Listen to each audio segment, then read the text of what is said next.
Hello, hello, hello, hello. How is everyone doing? Hello and welcome into. Can you hear everyone? Hello and welcome into our Hello. Q&A situation. Yeah, this art is super cute. Let's go ahead and welcome the people into the stream. Hello, Briar Pelt. Hello, Alex Lamia. Hello, Lady Chaos. Hello, Saluna Black. Hello, Castle Rat. Blue Roses. Cole Christo. DJ Chirio holding my beer. And Necro Noir VT. And yes, I think that's everyone in the chat at the moment. How are you guys doing today? I hope you guys are doing wonderfully. And you guys have your own drinks while the majority of us here on the cast are drinking. But yeah, I hope that you guys are well and, day drinking with the rest of us. I heard a glass go off. You know, but yeah, let's go Who was ahead. it? Fess up. Let's go ahead Shame and for shame. introduce ourselves this time from the right to the left. Oh. Oh my god, I thought I was saved for once. No. No, Why'd you must change the always be formula? ready. You must always go left to right, please. No. Hello. How is chat? Also, I didn't say anything before saying also. So anyway. I want you to observe the biceps on on Dalgona's lovely fucking art. Also, did we mention that Dalgona did the art? Dalgona did the art. Amazing. Yes. Amazing stuff. But biceps. Biceps for days. I can crush your head between my MMA. Anyway, sorry. What are we meant to say again? I forget each time to fucking be Hello, like, what is your name? I'm What is your- you are. I'll play Thyra or play. Oh no, we have to say I played now. That's so sad. Sorry. Okay, hi. I'm Necro Noir. I played Thyra in our lovely big long. It did end up being 10 episodes, I think. It did end up being on schedule, I think. 11. We Yeah. were one 11? over. Yeah, You were one over. Okay, good. Mhm. 11. Well, the more the better. But yeah, no. I'm gonna pass it over, not to Dalgona, aka Whispers, but to Zaylee. Hello? Hello? Okay. So, you guys. Chicken. What do you think about chicken? Like the animal, the food? Bok bok bok, like the food. Like the food? It's amazing. Thank you. That's it for me. To Numpty. Oh, hello.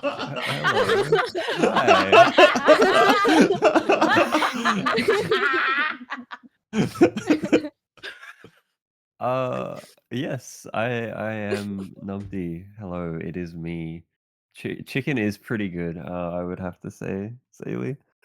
This is weird. It's strange not having your like obscure questions like at the end. But yeah, no, I am Numpty. I played Mortarian. That does sound weird. Mortarian.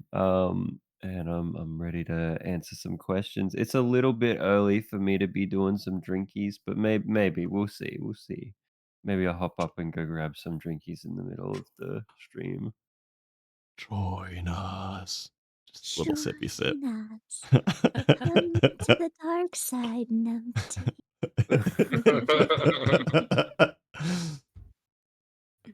All right, Cheerio. Oh, I forgot. Okay. Yes. Hi. Hello. My name is Vog. No. Hi. I played. I know. I don't want to say it. I played Scarlet, aka Lottie. And it was a Lottie fun. So I am excited to get to the questions we were all asking.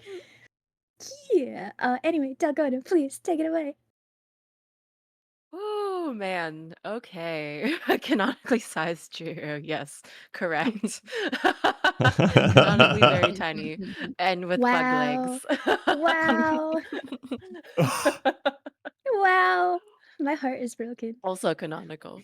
Yeah, actually, doxing is not allowed on this channel. Thank you very much. Oh, sorry, my B.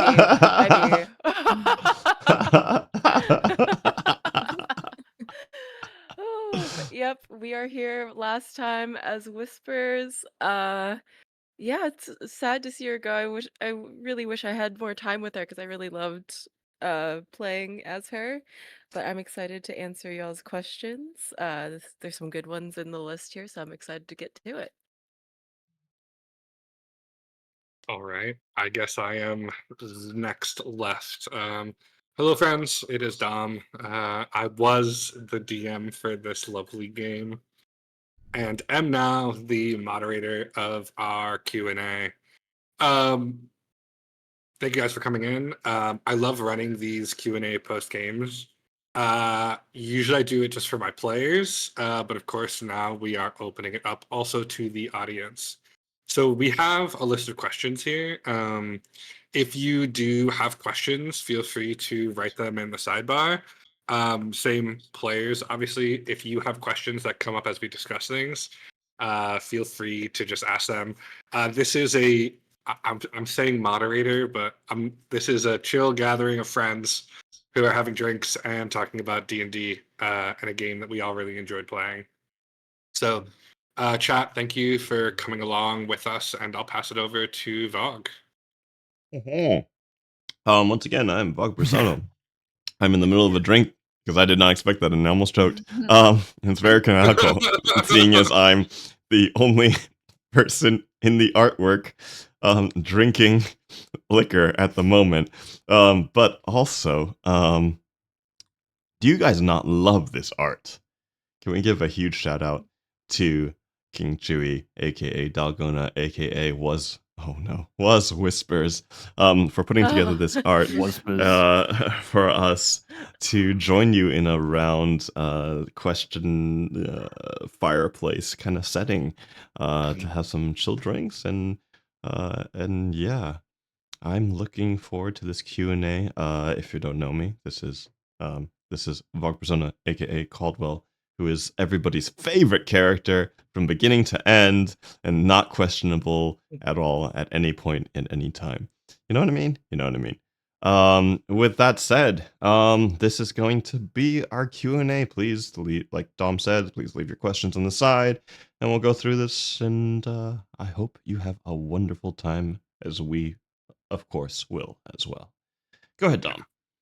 Okay, so just a little bit of organizational stuff to start out.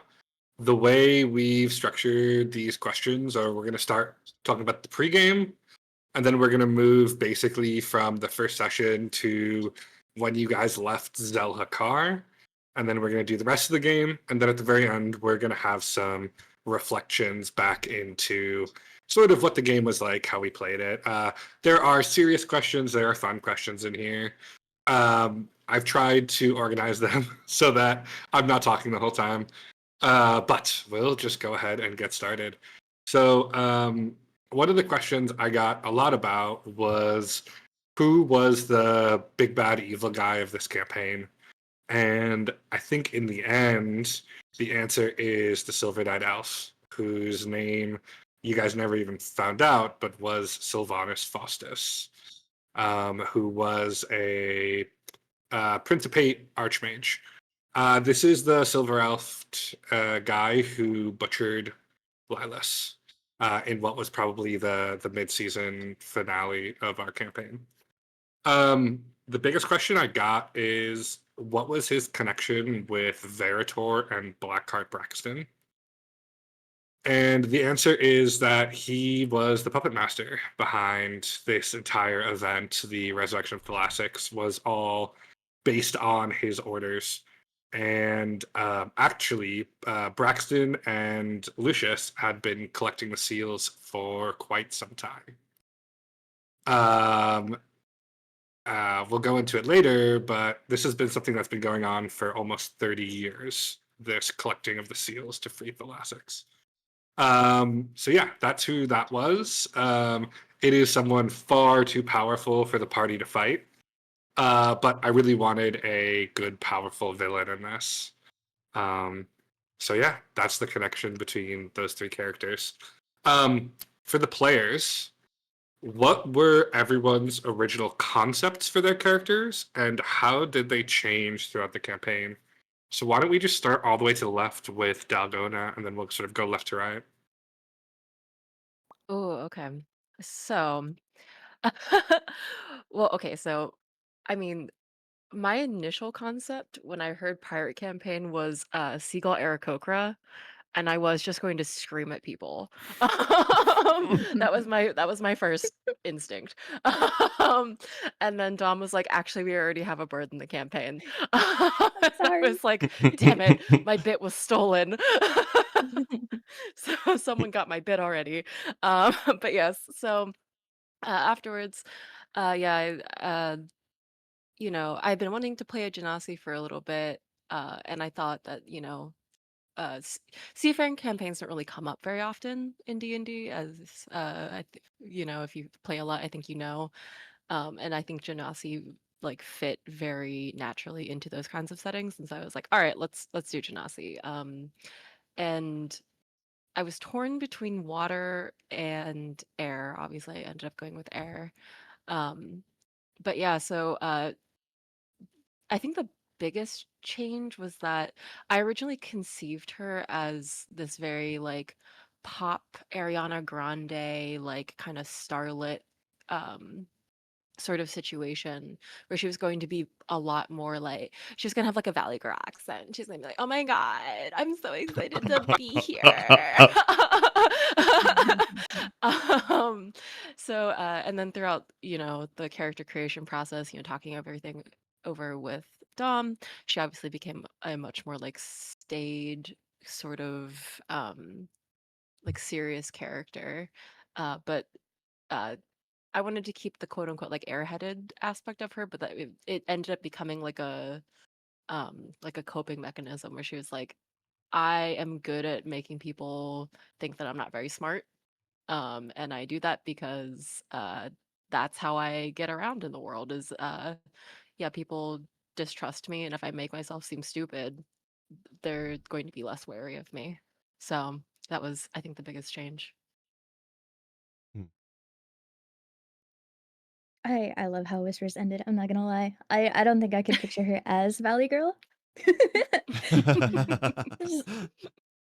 But yeah. Um that's Lottie. Burb. I I as soon as I heard D&D and pirates, I was in the same mindset, except I messaged Dom Bert. first, it seems. Um, You're a faster typer. yeah. It was literally 6 seconds apart. Like she was just. Damn it. Gotta work on my So typing skills. but it wasn't even. It was Dom. I want to be a parrot. I don't care how we can do this. I want to be a parrot because I had never streamed before, right? Never done any of this. So I was very, very nervous about it. So I was like, I want a character that if this is like super far out of my comfort zone, then I can like be background support in a way. Like keep all y'all up, but not have to really. I was trying to the I'm nervous. What's the least I could do? So yeah, I was like, I'll just be a bird who can heal if you think I can do that, Dom. He's like, we'll make it work. And then I started thinking about like backstories, ended up entwining the backstory with Vogs. So Caldwell and Lottie duo. She was originally supposed to be super subservient. I can't play a shy, subservient character, I've come to find out. So kind of yeah. She kind of like evolved into like sassy murder burb who tries to protect her people. With that like shred of fey insanity weirdness. Hell yeah. So yeah. That was Lottie's background. For Oh, it's Caldwell. me. Oh, Oh, are Caldwell. we skipping? Yeah, for Caldwell. You don't get to talk about it. Yeah, I don't get to talk We'll about it. never find out what your Just an original asshole. concept was. It'll be a secret forever. So I find that like in video games in general, when I play in general by myself or whatever, I like to play kind of the good guy. I don't know. For those of me you who perhaps know me or have spent any time with me, you know that I'm not like the characters I play. I'm not the sadistic, freaking mass killer, psychotic, you know, yandere stalker type person.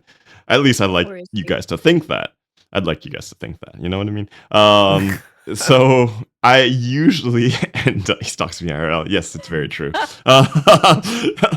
So you know, the reality is like in like fantasy based games, I always go towards like tank, right? I always go towards like someone who's like, yeah, stay behind me, self sacrifice, blah blah blah blah blah, hunga dunga, whatever you want to call him. I didn't really want to do that. I wanted to play a little bit into the characters I play and just make this guy an absolute prick, like just an asshole. In fact, you know what the funny thing is, I kind of based him personality wise off of Astarion, and everybody loves Astarion, but he's a freaking asshole. At least he presents himself to be a freaking asshole. And I also feel like because we're not in a video game, people didn't react the way that they would to Astarion because Astarion is just hot. And everybody hated Caldwell. And it became very obvious by I think like episode 3 that I was just like, I think I'm pretty hated as a character. How am I going to turn this around? So, I think we may go into that a little deeper later. But like, I definitely worked on like, how do I make this guy more likable? And I think by the end of it, he was still very gray, right, through everything. But he became a much more well-rounded character.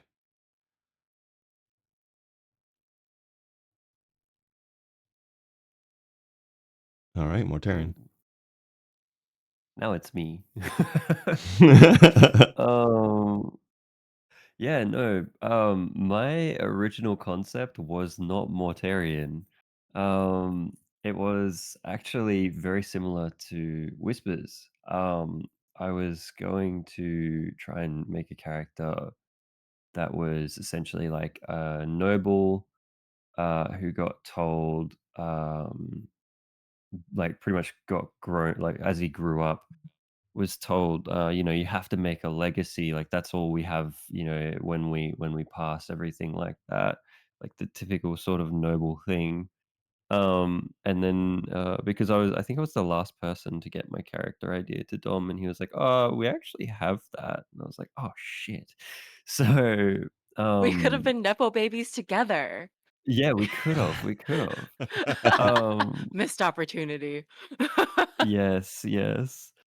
Well, yeah, could have been from the same family. That would be interesting. Oh my god, twins. Um, um, but yeah, so I decided to stay with the sort of legacy idea, but do the exact opposite of the fact that he has no clue what his legacy is. Um, because like through some calamity of some form, he had lost his memories of his past, who he was, and would struggle to form like new memories of certain things, which we'll get to because there's a couple questions that ask about that. Um, and Cass, no, there is not a D&D rule that says you can't have two similar characters, but it was more of a wanting to try and make something unique for each character. Um, but yeah, so that's sort of how Mortarion was born. Also for the fact that I normally kind of suck at naming characters as well, which Dom might even have remembered. I like sat there for a while and like tried out a couple different names. Then I was like, and then I tried out a longer name and it didn't fit on the title card. So I ended up just going with Mortarian, no last name, because you know that fit on the title card. um, We work within the constraints we are given. Yeah. We are Um, slaves to practicality. Yeah. indeed. But off to Zaylee. So like when I made Alarie, I didn't know what to do. So like I just wanted to make a character that just like sits in the background, who's like pretty quiet and just like observing everyone basically, because like that's essentially what I'm doing. Um and so yeah, my the only thing that I've experienced regarding to D&D, like the closest was Baldur's Gate. And in Baldur's Gate, I was also an elf rogue. So I was like, you know what? Let's make another elf rogue because I like elves and I like rogues. Let's do it again. Let's do it again. I mean, it was pretty simple, right? Pretty simple concept. You hide, you shoot, or like you stab. There's no spell slots to worry about, no mechanics. Super straightforward. Which I enjoyed. Um when I was talking to Dom about making Alarie, he was like, "You better not be one of those like stereotypical rogues that people pick." I don't remember which one was it. Was it like assassin rogue, Dom?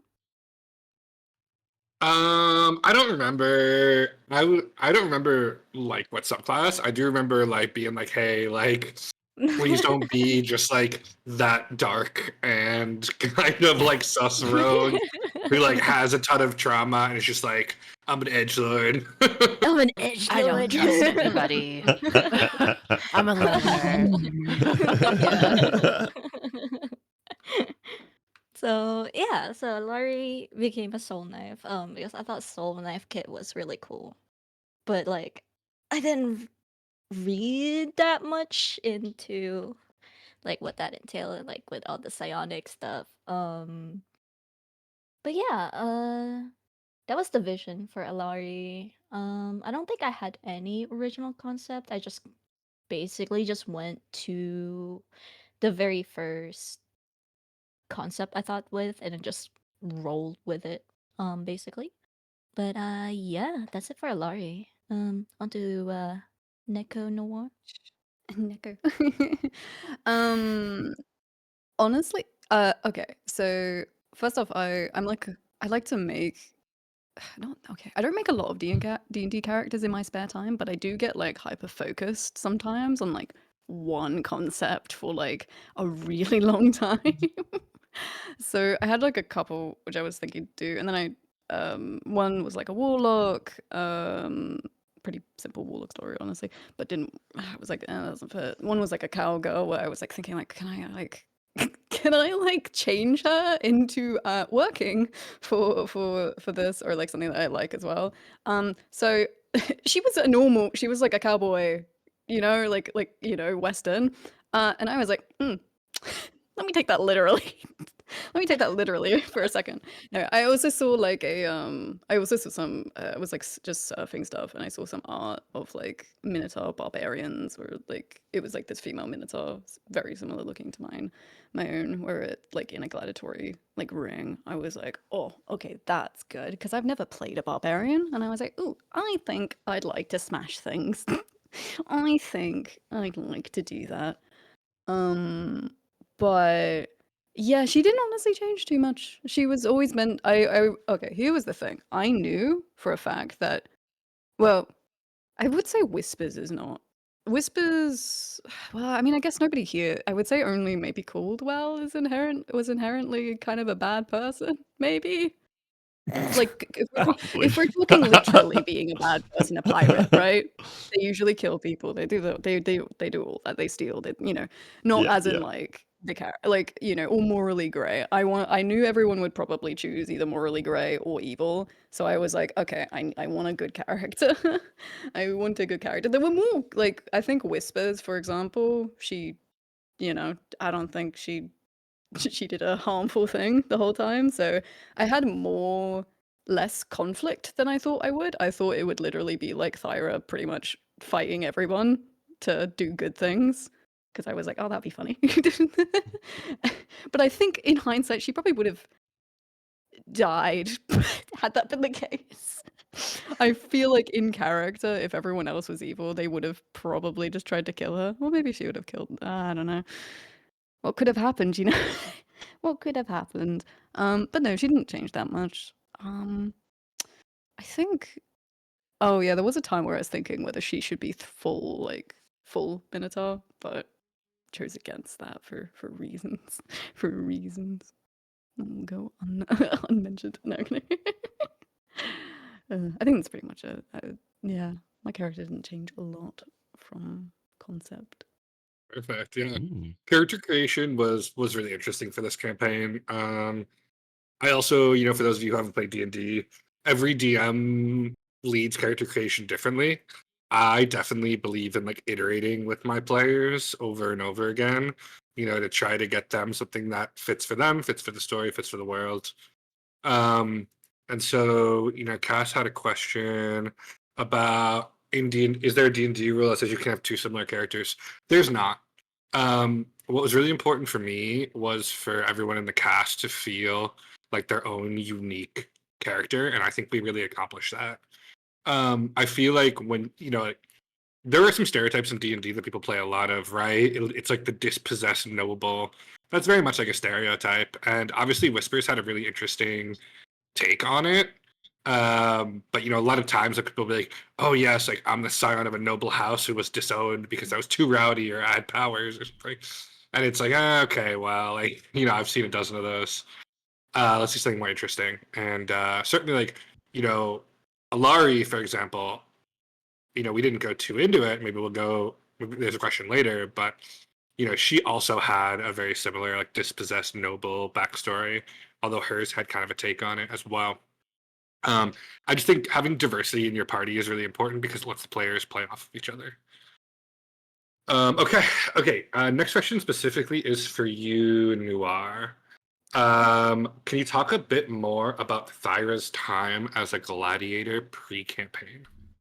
Of course. Yeah. I'm thinking about it being like, honestly, I mean, okay, so there was stuff which was a little like a tiny bit touched in onto the little backstory bits that we did throughout the campaign. That it was like, oh, like I don't know whether I fully talked about like how mother and father kind of molded her. It's like mother was a simple sort of seamstress, father was the Minotaur half. Mother got up to some freaky business. Sorry. Anyway, but the father was like a warden of the dunes, sort of like helping tribes and passes, and also sort of trade among the dunes of Saladin, or Abyssin, sorry, Abyssin on the outskirts of Saladin. Oh, my bad. But that kind of molded. She had a nice family, and also her father didn't die of bad things either. He is like, by the time of her getting into the gladiatorial ring, yeah, he is dead by that time, but I think it was like by natural causes. In my memory, nothing bad, nothing bad, nothing terrible. But like her family kind of molded her into being like, yes, you have this strength, but the true strength lies in compassion. Ah, so nice, so good. But also she was like, I do also have this strength, so like let me like use it a little bit. But she did use like her The true like strength her is compassion, but I do fame, also have massive biceps. I'm so sorry. yeah, I do also have massive biceps, Dad. Oh my god. No, but she did use her like fame and her stuff from the gladiatorial. She was very good, but she tried not to kill as much. I kind of mentioned this where it's like, oh, but like, wouldn't she be killing at a gladiatorial arena? I would say, unless they were a dick and a bad person, she didn't. But good thing, many people in the gladiatorial arena, in my headcanon, were dicks. Because that's what happens to some people. They get a huge ego and then they start acting bad. So, the ones who got it deserved it. No, but like, yeah, she usually used her like the money, the kind of like her notoriety as a good fighter to help people, especially like in her area, where it's like, I don't know, if there was like, you know, a group of, I don't know, thugs, let's say thugs, doing some things, like she might not even need to like lay hands, right? Like she could easily just be there and nothing bad would happen, you know, kind of use her presence as a deterrent in itself. But yeah, I do have something where it was like there was like something to show that it's like, oh, like even if other people were like sometimes bad people like in the arena, she still sometimes would try just to prove a point. I think I had something about, oh, what was his name? Hang on, let me look at my notes. It was something the boulder. Coran the boulder. Yeah. Big piece of not great. Big piece of fecal matter. I'm trying to censor myself, Fog. I am so sorry.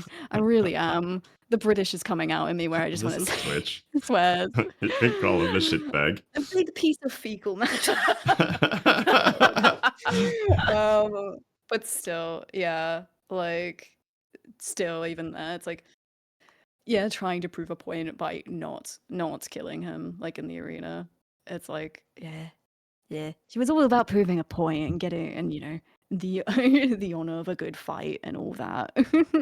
But I don't know what else really to say. There's not really too much until she got exiled, because it is kind of just she did it as work and she helped people while doing it, like she did afterwards. Whee, full circle. Can I throw out that is kind of touched on throughout this entire campaign, Noir? I appreciate you. I lived off of your notes. My notes were booty cheeks. Your notes saved me so many times. I kept going back and referring to them. Some whack notes in there though. There's some But like, you know what? I live for it, and it's also like bad guy can't remember his name. His name. Go to Noir's after, and that's how I like fill things in. I'm just gonna say in my home game, I give DM inspiration to people who take good notes. And I didn't do that in this campaign, but you should absolutely. It's hard to take notes, but you should absolutely be doing it. And there's actually a question about your notes later, so I can't wait to see who actually kept notes or not. Slime in the background. Big sweat drop. You're right. Ooh. Thank you, Noir.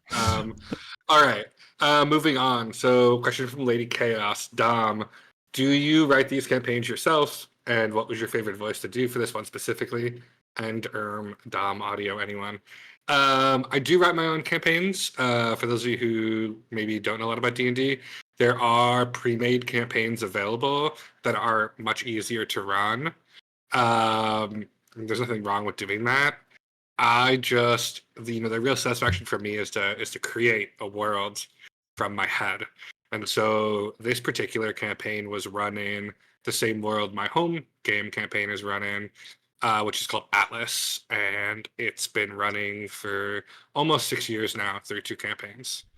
So yes, I always create my own worlds. I've created 4 or 5 separate ones. Some of them were scrapped really early. But yeah, creating a world with its own unique magic, system, own unique factions, own unique, um, you know, history, and how that history influences the way things are related. I make maps. I've studied geography to figure out how that makes sense. How geography affects things. It's the best part of the game for me, is creating the background and the world. So yeah, I do create from my head. I do definitely draw inspiration from a lot of different things. For example, Reverie was very heavily influenced by like the Pirate Age and the Caribbean. The Principate is very heavily influenced by the Roman Empire, and then Tilviera is very heavily influenced by like early Europe, but specifically Monaco, as like a merchant capital, sort of a Monaco Venice hybrid with lots of other elements thrown in. So Yeah, definitely make my own. My favorite voice, I'll be honest, I was really nervous about doing voices for stream because I have like 6 accents really well, and that's about it. I can't do like a Scottish or an Aussie or anything like that. Always try to expand and learn more accents, but my favorite voice was probably Braxton. Um, I had originally intended for Braxton to be a bit more of like a rough British, but the way he turned out, like a very, I took a lot of inspiration from Django Unchained. Um, watching, oh God, who's the actor who has the like lead character? He had a very, but Braxton had a very like rough Southern accent. You know, he said things like "boy" a lot. You know, it was very demeaning. And yeah, he was definitely my favorite voice to do. Honorable mention for Lilas because whenever I can pull out the Valley Girl, always a good time. And no, I will not. You know what? I will not be doing a Dom audio. If you know, maybe if you guys support our D&D stuff that we may do in the future or something like that, you know, maybe we can talk about it. But until then, I think I'm gonna gate that behind my Patreon, which I'm gonna plug right here. It's called Dom Does Stuff. It's one tier. It's $10,000 a month. But I promise you, the content is worth What's it. it called, Rose? Yeah, His work is yeah. area. Yeah. If you could just put that in the chat, Chirio, I'd really appreciate that. I'm just here to plug my Patreon. Anyway, uh, okay. Moving on. Players, and I'm just gonna open this for whoever thinks it's you need to answer. For an 11 session campaign, there was a great deal of ground covered in terms of backstory. Was there anything that wasn't touched on in your backstories that you want to tell the audience right now? There's an entire Fey realm, you guys. With cities in it. Feywild. We with didn't get to go its- to the Feywild. Exactly. I'm not gonna lie, at the beginning, I was super invested in Lottie's backstory. I did a full 4-page Wattpad story on my page. No, I'm just kidding. No, so I gave her like mom and dad their own little backstories. There was a huge revolution. The fairies in there got turned into was basically a tiny mom. It was great. Didn't get touched on at all. Maybe we'll do a future one shot in the Fey realm because That'd be kinda yeah, cool. Chirio gave me an entire Wattpad story. Yep. It was in Please. depth. Yeah, Please, I want it. We'll see. I want memory altered Caldwell. I'm so happy. Rainbows. Ethically unquestionable Caldwell, who has been mining players pretty good. It's about ethics. It's the Feywild. It's fine. He Don't kills worry. now, but only for good. Yes. Oh, A man. paragon of justice. Starts taking levels in Paladin. Nice. Oh, Yes. Yes, he serves the I wild wanted mother. I want to divine smite this bitch. Divine smite with a gun, please. Oh, Love yes. that. Yes. Oh my god. I shoot bullets for the Lord. We didn't For the Lord. lobotomize him fast. We Lottimized him. There's a By the- difference. By the Lottie mice. For You the know, power of the moon. I think it actually brings up a really interesting point Hmm. that I would love to ask on the reflection. Like, morally, I think what Whispers and Scarlet did is super questionable. So I think in the end, I would love to see what the cast thinks about that. But yes, any part of your backstories that was not told? Anybody else? I mean, I think Whisper, like hers, like pretty much everything got touched on in hers. However, um, for those of you who picked up on it mechanically, I think Briarpelt, I think, mentioned at one point in a chat that I saw. Yeah, she's a bard sorcerer. So originally, I'm not like expecting, but like I had a bit more with her patron involved. That yeah, just never got worked in, but there was already so much in her backstory to hit. Like I completely understand. So Hmm. Yeah. Okay. Anybody else?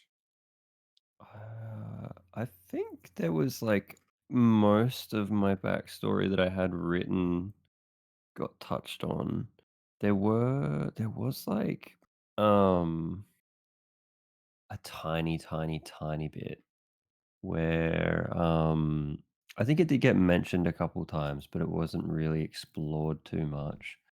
Um Mortarian didn't even before like he had his memory issues, um didn't have like parents in the traditional sense.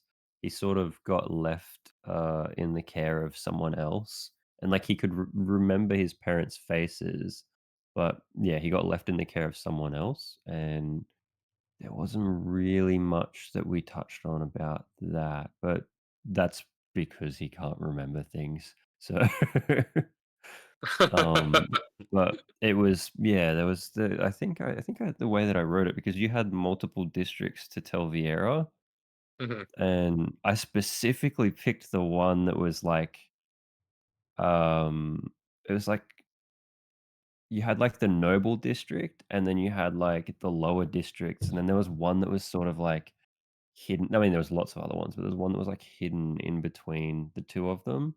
Yeah. And I was like, "Oh, this would be, like, the perfect place." Like, he's an Azimar, like, he probably has, like, half Celestial heritage, and you probably don't see Celestials wandering around too often, so he's probably, like, a child of, like, a bastard.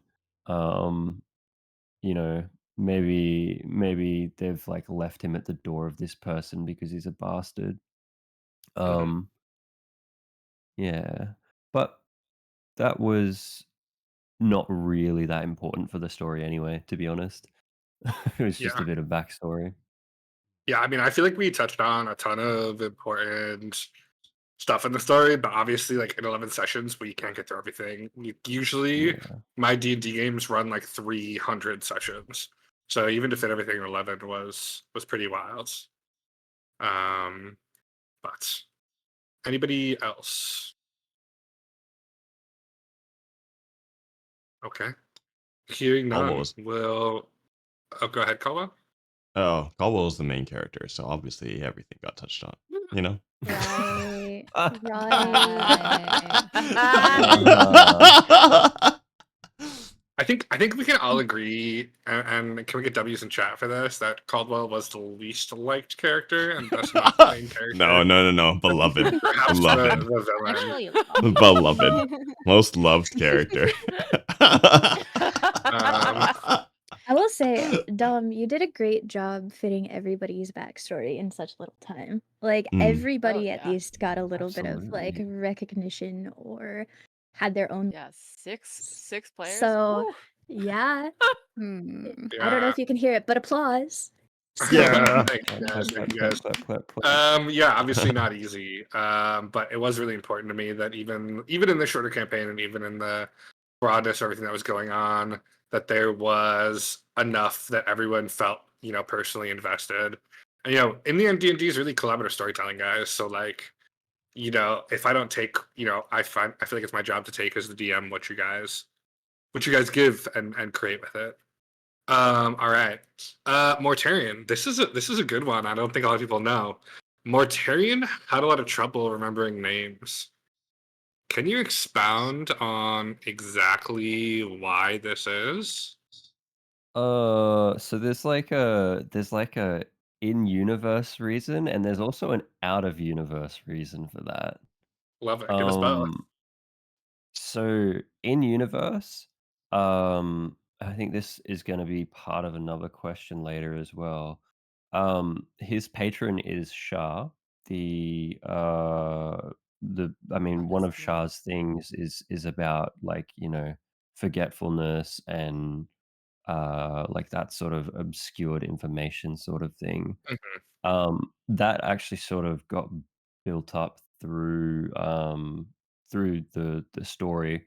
I didn't actually pick a patron to begin with, and Dom assigned one to me, and it was the perfect one. It was awesome. Yeah, I was gonna say, yeah. So Numpty actually just gave me a backstory, and then it gave me a patron. And when I was looking at it, I was like, this could fit. And I actually ended up changing a lot of the story because I originally had something a little bit different in mind. But with you using Shar, who is an evil deity, although perhaps not in the way that we think about it, was very interesting. But yeah, go ahead, Numpty. Tell us a little more. Um, but yeah, so that was why sort of in universe he couldn't remember names because there was a lot of things he couldn't remember about like his own backstory, and things like that. But yeah, one of the side effects of that was like forward he couldn't remember names.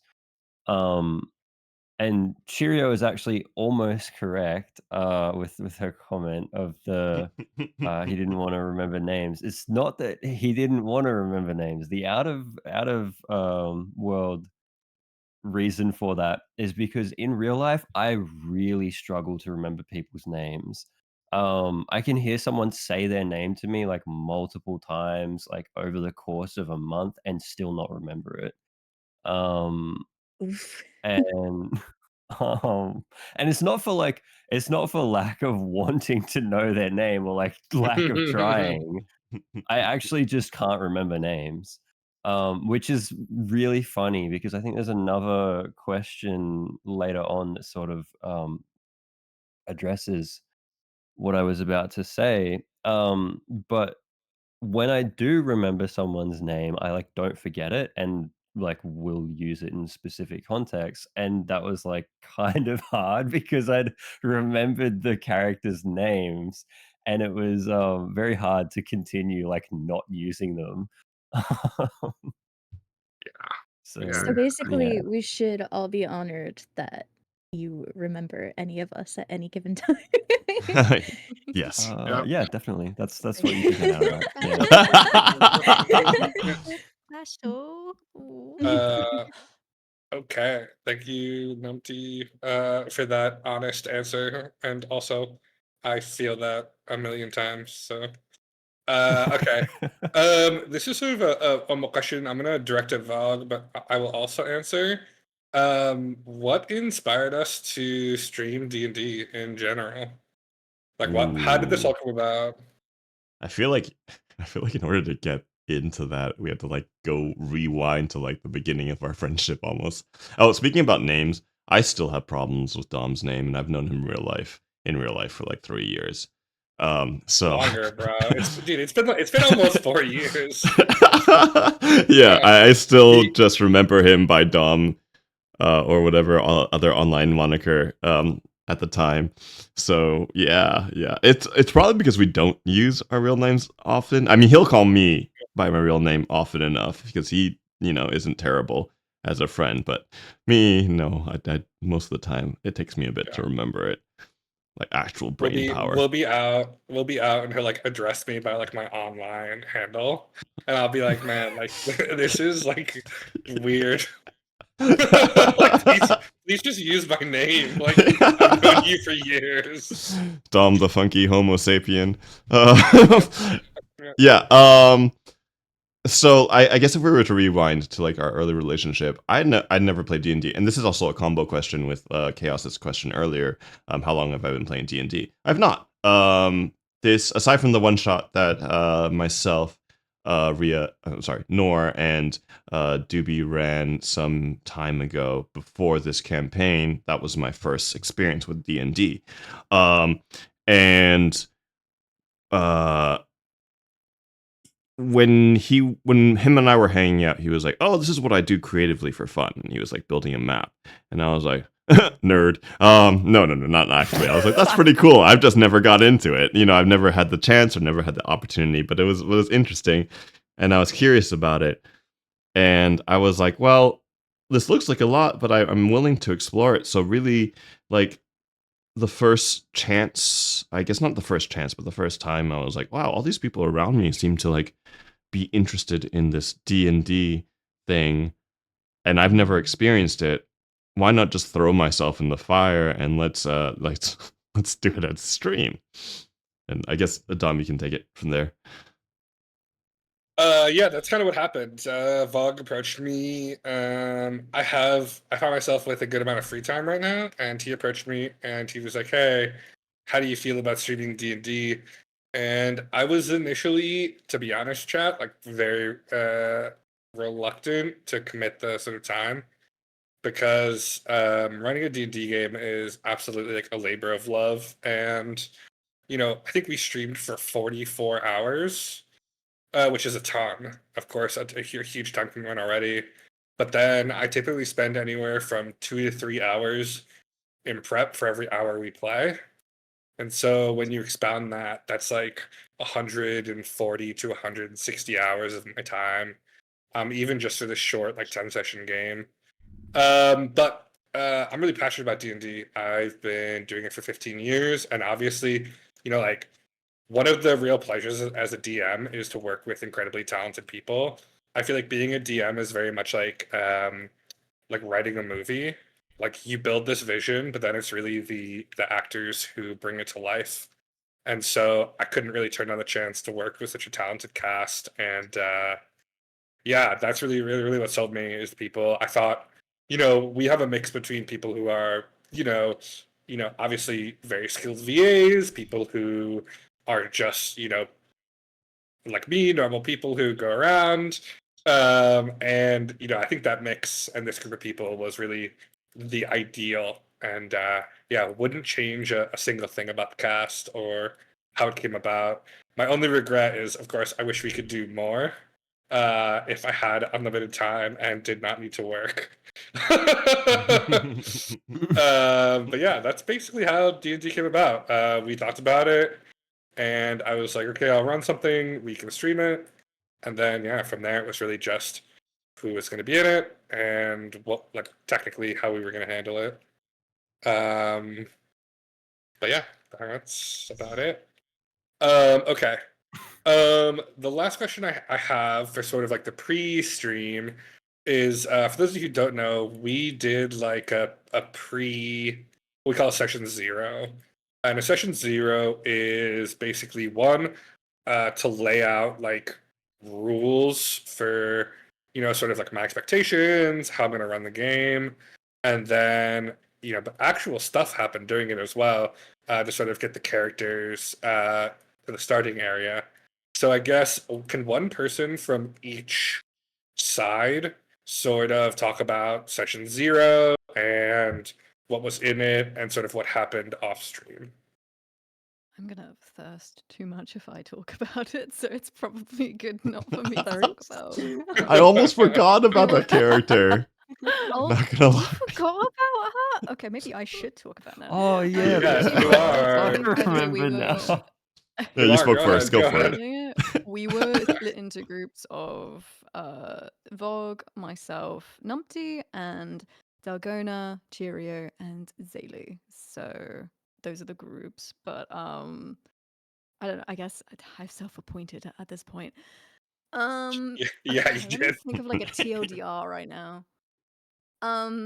We come upon a ship. We come upon a ship all together. Well, not all together. Us three specifically. Thyra, Well, you were in Mortarian, Telviera. and You started in Telvia. Telviera.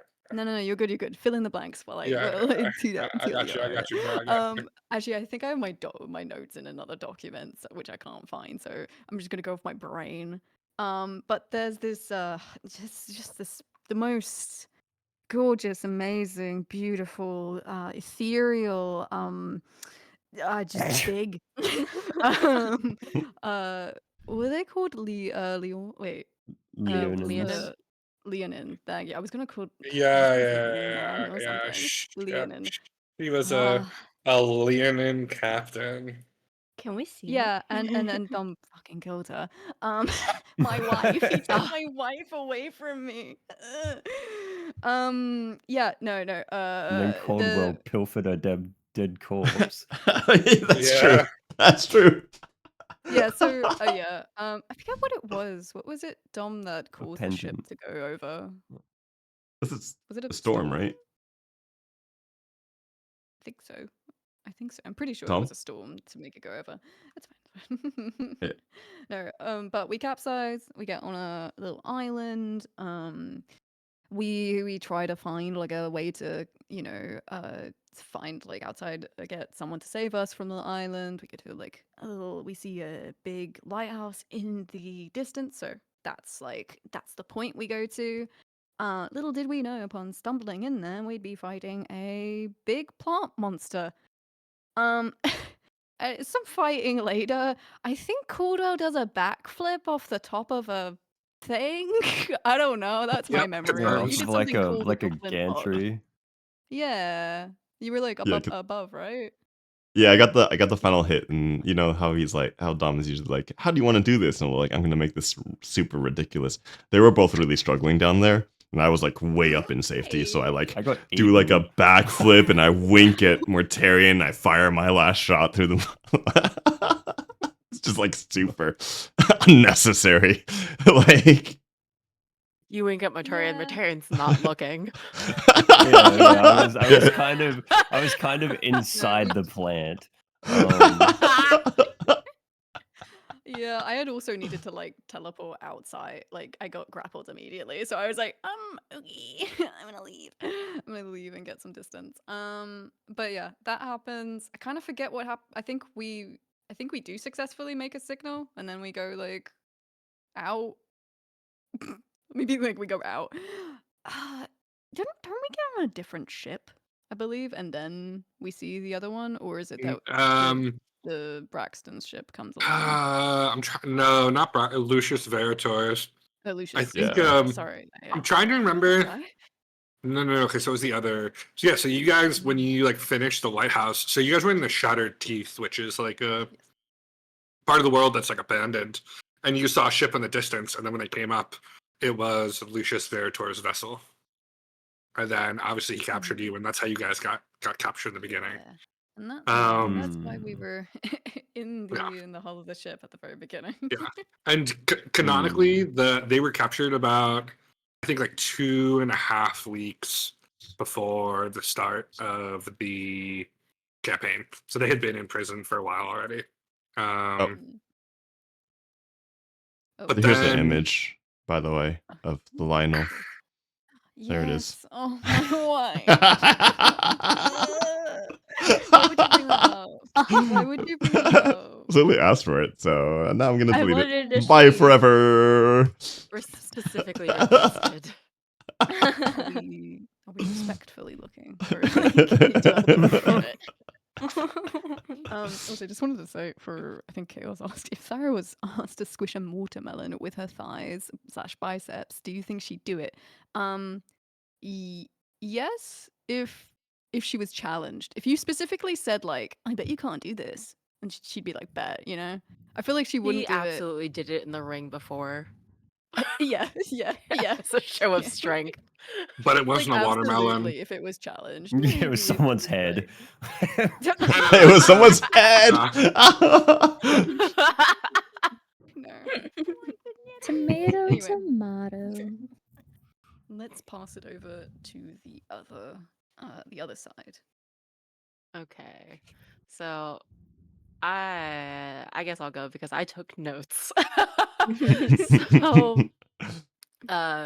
yes. So we started off in the Principate. We were in like some tiny little Principate town. And so yeah, it was me, Chirio, and Zaylee. And we got to meet Lilas, which was an utter delight. we Oh had my god. Lilas. We So had fair. Lilas, which was phenomenal. So much fun. I think he gave us maybe fake cash. It was great. Like I'm almost 100% sure it was Monopoly, but that's love him anyways. God, what an icon. So he hired us to go take care of a temple out on an island. Um, and so we headed out and we commissioned Awful Goat Man. Um, I don't think he's actually a goat, but in my brain, that's what he He looks was like. not. Thinking He was not a man. goat. They commissioned. They commissioned Dragon Slade, who is the Yeah. lieutenant Yes. to Yeah. Heart sacrifice, Yeah. man. Spiritor. Yeah, his art just looked like a goat to me. It gave goat vibes. Big goat So energy. big goat energy, exactly. But yeah, so we commissioned him and he was creepy the whole time. And then yeah, so we were in another old orcish temple. Uh so and then there was a electric spider that absolutely handed my entire ass to me. I think Alarie did all of the damage in that fight. I think she's solo. I think she's solo killed that spider. Chirio was at the corner. Dalgona was being dragged like a chew toy. Yeah. I got bodied like immediately. And I was like, I'm not a combat character. I specifically chose a support. I was like, oh no. So that was great. And I was like, wow, Alarie, you're so cool. I'm so glad you're here. Because if not, I would have died. um, and yes, and also, yeah, and also getting saved by Scarlet, having a cleric on hand, extremely helpful. Yes, I would have died in session 0. Like I would have rolled a new character, just full stop. You would never have gotten to meet Whisper. She would have been dead in the jungle. And then yes, and then Dragon Slade betrayed us and we were on yeah, that's how we got by Lucius Veritor, is he intentionally sabotaged the little boat that we were in. And I mean, I was fully prepared to just like drown. I was like, I I am pissed and I don't want to go on this big boat. You can't make me, but We tried to come up with so many alternatives fought to so so get many. hard. We were like I brainstorming and know. Dom was like, nope, nope, nope. Yeah. I even Like, threatened are to you? burn the ship down. Yeah. I was just like, yeah, chat, you don't even know. For like 40 minutes, they were like, well, what if we? And I was like, guys, I was like, just fucking get in the cages. Like, Jesus Christ. Like, it's where the campaign starts. You're in the tutorial. Like, I I love the also difference there. I I was also gonna say, I love. succeeded. Sorry, go ahead. You go. You go. You go. I was gonna say I also succeeded my one and only just to be threatened with being taxidermied. Like, Yeah, how? it's brutal. I love the difference of the parties there as well. Like they're like, you know, spending 40 minutes trying not to get on the boat. Meanwhile, like Mortarian over here literally gave himself up, and the other two were like, well, fuck. Murdered immediately folded. He was like, ah, whatever. Shackles, please. Oh yeah. man. It was definitely two different vibes, and you know, I hate to railroad my characters. But like in a session 0, you have to end up at the place the campaign starts. So I was just like, get in the fucking cages. I mean, we could have gotten on the boat, but we also could have been burning down the boat as we got on. Oh. Also, did I mention both Chirio and Dalgona kept wanting to do water walk and jump off the ship and water Yeah. walk back to shores. Yeah, Dom's like, "Are you gonna keep Yeah. recasting it? How many spell slots do you have?" I'm like, "I have enough." He's like, "No, you're hundreds of miles." Like, well, And you're like, let me do this, Dad. exactly. Well, so they went to this island, which first of all, I don't know if anyone ever made the connection, but Lilith sends you to a bunch of orcish ruins on an island. I love how at no point during the campaign was someone like, "That's a little sus," because What? that was so No. sus. Nah, he That was can so do no sus, bro. wrong. Well, Lilith's no wrong. what you guys don't know is that Lilith had been working with the Silver-Eyed Elf. Oh. She died. Oh, So, I mean, he wasn't like Braxton or Veritar, but like he had been like he was investigating ancient orcish ruins for his patron. So I don't know. I really thought you guys would put that together, but you never did. So boom, reveal, guys. oh, Ooh. ew. And yeah, Betrayal. so he was looking for the last seal, which he didn't know that Veritor had already found. And the spider in question was anti-magic, and so it was going to be a bitch for Lilith to deal with. So he sent you three chuckle fucks in there. To be fair, Lilith did actually like you guys. He wasn't like actively working against you like Veritor or Faustus was, but okay. Well, great answers, guys. Session 0 was fun. Yeah, I think that's a good place to end that question. And so with that, we will go into part 2. From prisoners to Zelhakar. All right. I got a question. The murals in the antechamber of Zelhakar seem to be important. We know one represented Thalassics and one represented the Panther, who is Mortarian's patron. What can you tell us about the others? Very little. I don't want to spoil anything for the other players who I have that are in that world, so can't say too much. Safe to say, all 9 of the Fallen Pantheon have given small sparks of divinity to creatures. We met 2 of them. What's up with the other 7? Who knows? Yeah, that's all I'll say on that. They're probably out there somewhere, ready to cause havoc. All right. Next question. Vogue/me. For this from Dubious Creature VA. Why are the people of Reverie weary of Principate spies? Are there active spies of other nations? Caldwell, why don't you go ahead and take a stab at this first? I have no idea. This is not my world. I mean, Caldwell might know, but Fog has no Yeah. idea. Fair enough. Yeah, so basically, as you guys saw when the Principate invaded Reverie, geographically, Reverie is a very important. It's very much like a Hawaii or like a Guam. It's out there in the middle of nowhere, but like if you can base a navy there, that's why Reverie is important. Sort of in that part of the world, there is the Principate, and then to the west, there's another empire. And them and the Principate are at war, so the Principate cannot expand west. And so the Principate can really only expand east. And so, I think the Imperator sees Reverie as a staging ground for an eventual eastern invasion of the central continent of the world. And the Principate has already tried twice, well, now 3 times, to take over Reverie.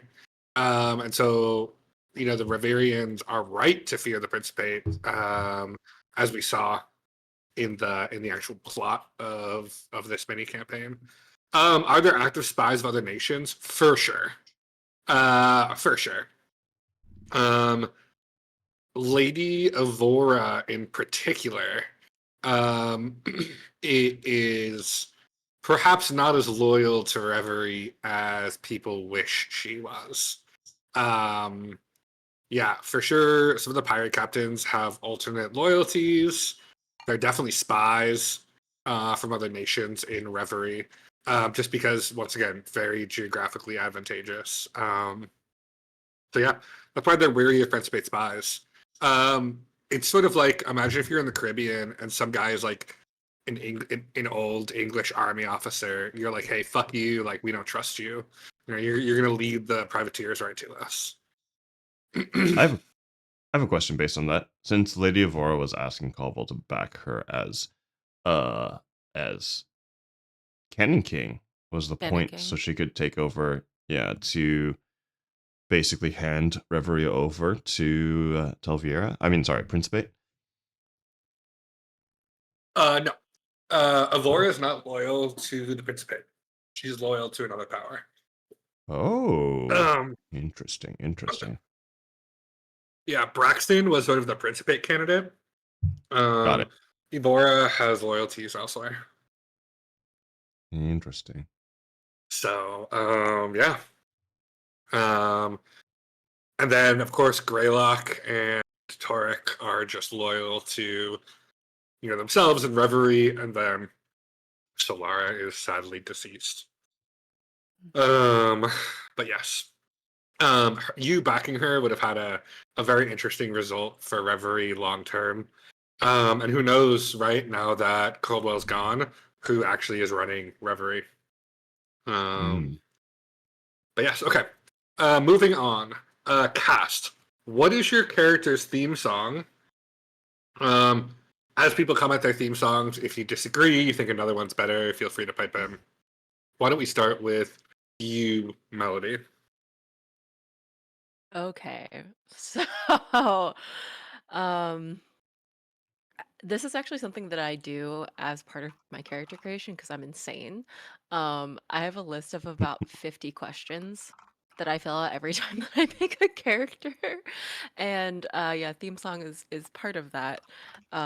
So she actually had like I based her I was doing like a lot of like her initial character creation using the song the Sailor song, which I thought was very appropriate, by Otto Hart. That was kind of the initial one. And then actually this is something I forgot to mention earlier. I was toying around with making her a bard barbarian. So she was Ooh. going to go through like a sort of storyline where she would have like, you know, like left her father, gotten out of Telviera, gotten exposed to the world, and then like been like, I can tap into my rage now. I am furious. um and so then I was using the song Fuck This World by Rina Sawayama for that portion. And then finally when she self-actualized and became like a little bit more like confident, um, I had the song Opaline by Novo Amor. Mm. Are you gonna sing it for us? Psst. Hey chat, do you want Algona to sing her theme song for you? Oh, who said that? Who said that? Well, you're gonna make me show my entire ass live on stream. Exactly. There we go. See, chat wants you to sing. Oh, it wasn't me at all. It wasn't, not at all. No, Bullying no, and peer definitely pressure not. is not allowed on this channel. Let the girl make her choice. No.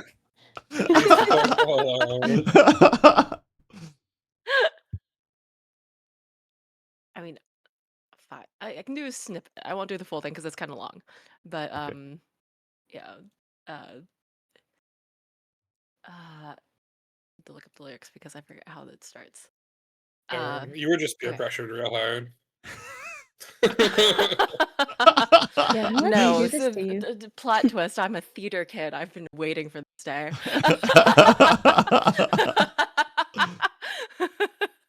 Someone asking me to perform? What? What? Oh No. my goodness. Oh my god. No. Uh, I was your sailor, your demon, your lover, your overbearing best friend.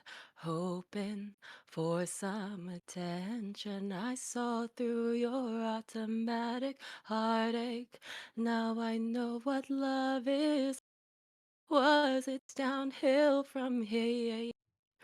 Yeah, and that's the beginning. You should totally look it up. It's a great song. Anyways. So Damn, Oh, who dear. good. who who in chat thinks that Doggona should do some covers on her channel? um I For context, Vog has been pushing me to do K-pop Demon Hunters. He wants me to do a Exactly. K-pop Demon Hunters Exactly. cover.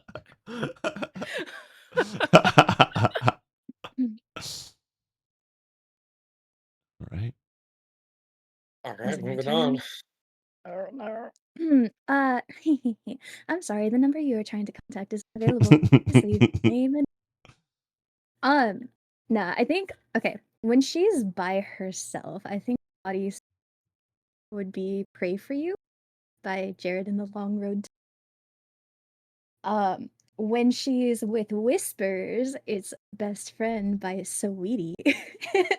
And when she is with Caldwell, I think it's Teenagers by My Chemical.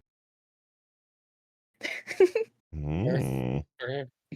Mhm, mhm. Sing. No, I don't want to. I'm not drunk enough for that. I'm not drunk enough for that. No, well, kinda. Okay, Chaos. It is kinda angsty, but also okay. All right, just a little teeny tiny bit for Chaos, not for anybody else. It's just for Chaos.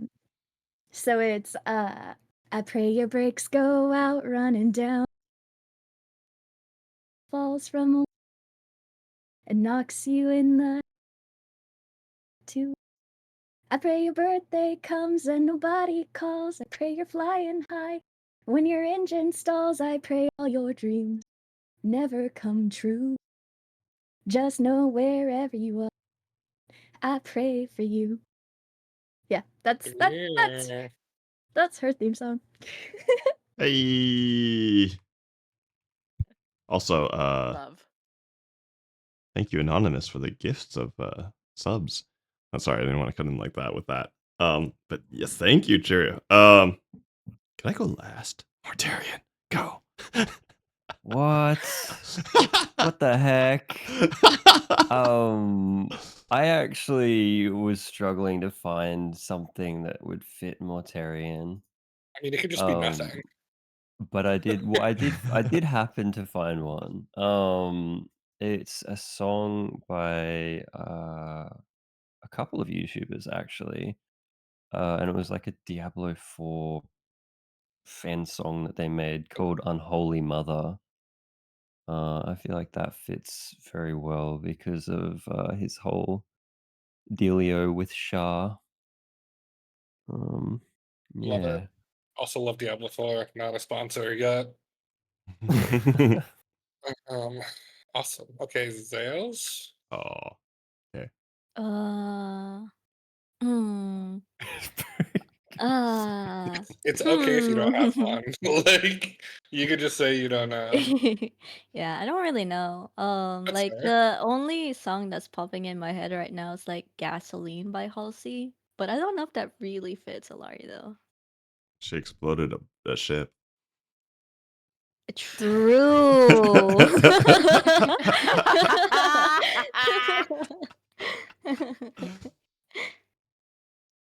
Yeah. Thyra? Yes. Yes, yes. I was waiting. Sorry.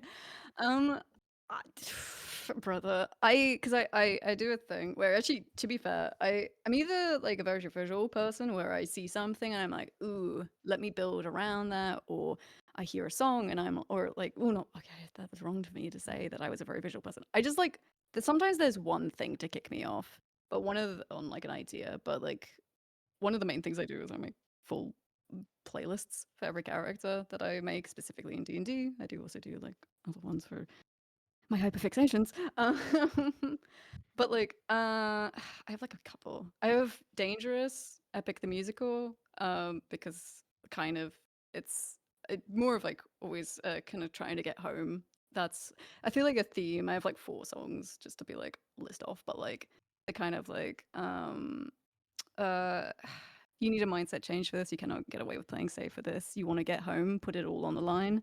And yeah, it goes on kind of like, oh yeah, if you want to get home, you got to be dangerous. So I felt that kind of like fit with the whole like, okay, let's shed some morality. Let's do a little bit of this business, and hopefully by the end we can get there.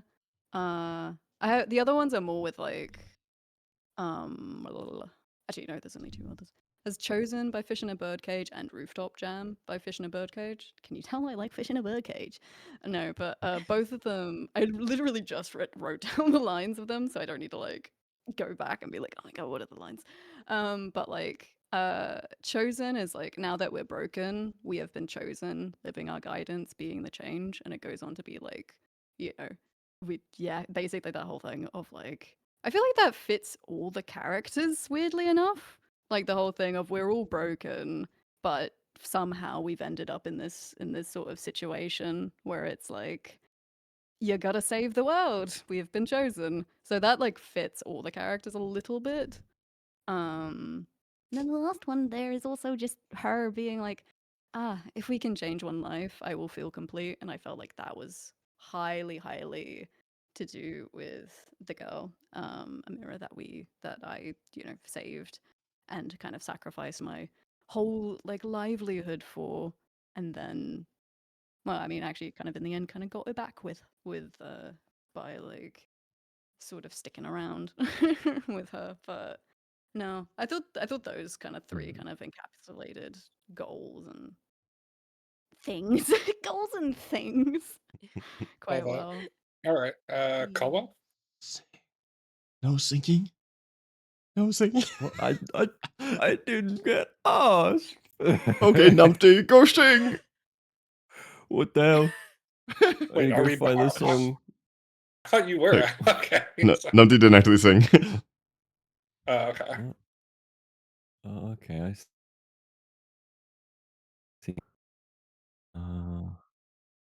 Unholy mother holding me, carving me from clay. Shape for me a world where all my kin forever stay. Unholy mother loving me deeper than the grave. Father thinks himself above the gifts you always gave. I can't go that deep. Oh, amazing. Thank you, Nancy. There you go.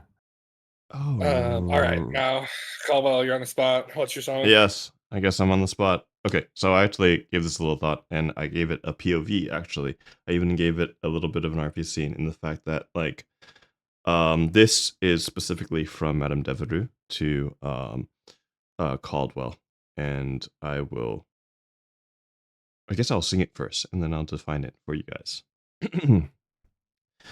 So in terms of the thing, in the song itself, I assume that Caldwell, in his life after Madame Devereux died, didn't take much time to process it, and it wouldn't be until he had gone to the Fey realm where he would have taken the time to kind of understand or to process the song. And in a personal note, this song also took some time for me to process or to understand. So here goes nothing. Oh, tu voudrais donc que tu te souviennes des joies que tout intense au mi. And cet homme-là, la vie était plus belle. Et le soleil plus problème qu'aujourd'hui. Le fire mortaise à la master l'appelle. Tu vois, je n'ai pas oublié. Le fire mortaise à l'appel de Stempel. Les souvenirs et les regrets aussi. Ellen don vuna l'emprote dans la nuit froide derrière l'oubli. Tu vois, je n'ai pas oublié la chanson qui tu me chantais. C'est une chanson qui nous ressemble. Toi qui m'aimais et je t'aimais. Nous vivions tous les deux ensemble. Toi qui m'aimais, moi qui t'aimais. Mais la vie s'apprend, ceux qui s'aiment tout doucement sont faits de bruit. Et la mer qui fait ses sur le sable, les pas des aimants désunis.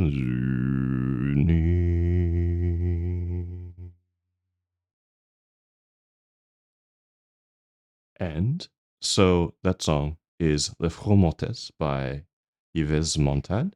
It's a classic French song, and it's about someone who strayed away from love and strayed really far away from like what quote unquote the right path is. It's Autumn Leaves as a direct translation.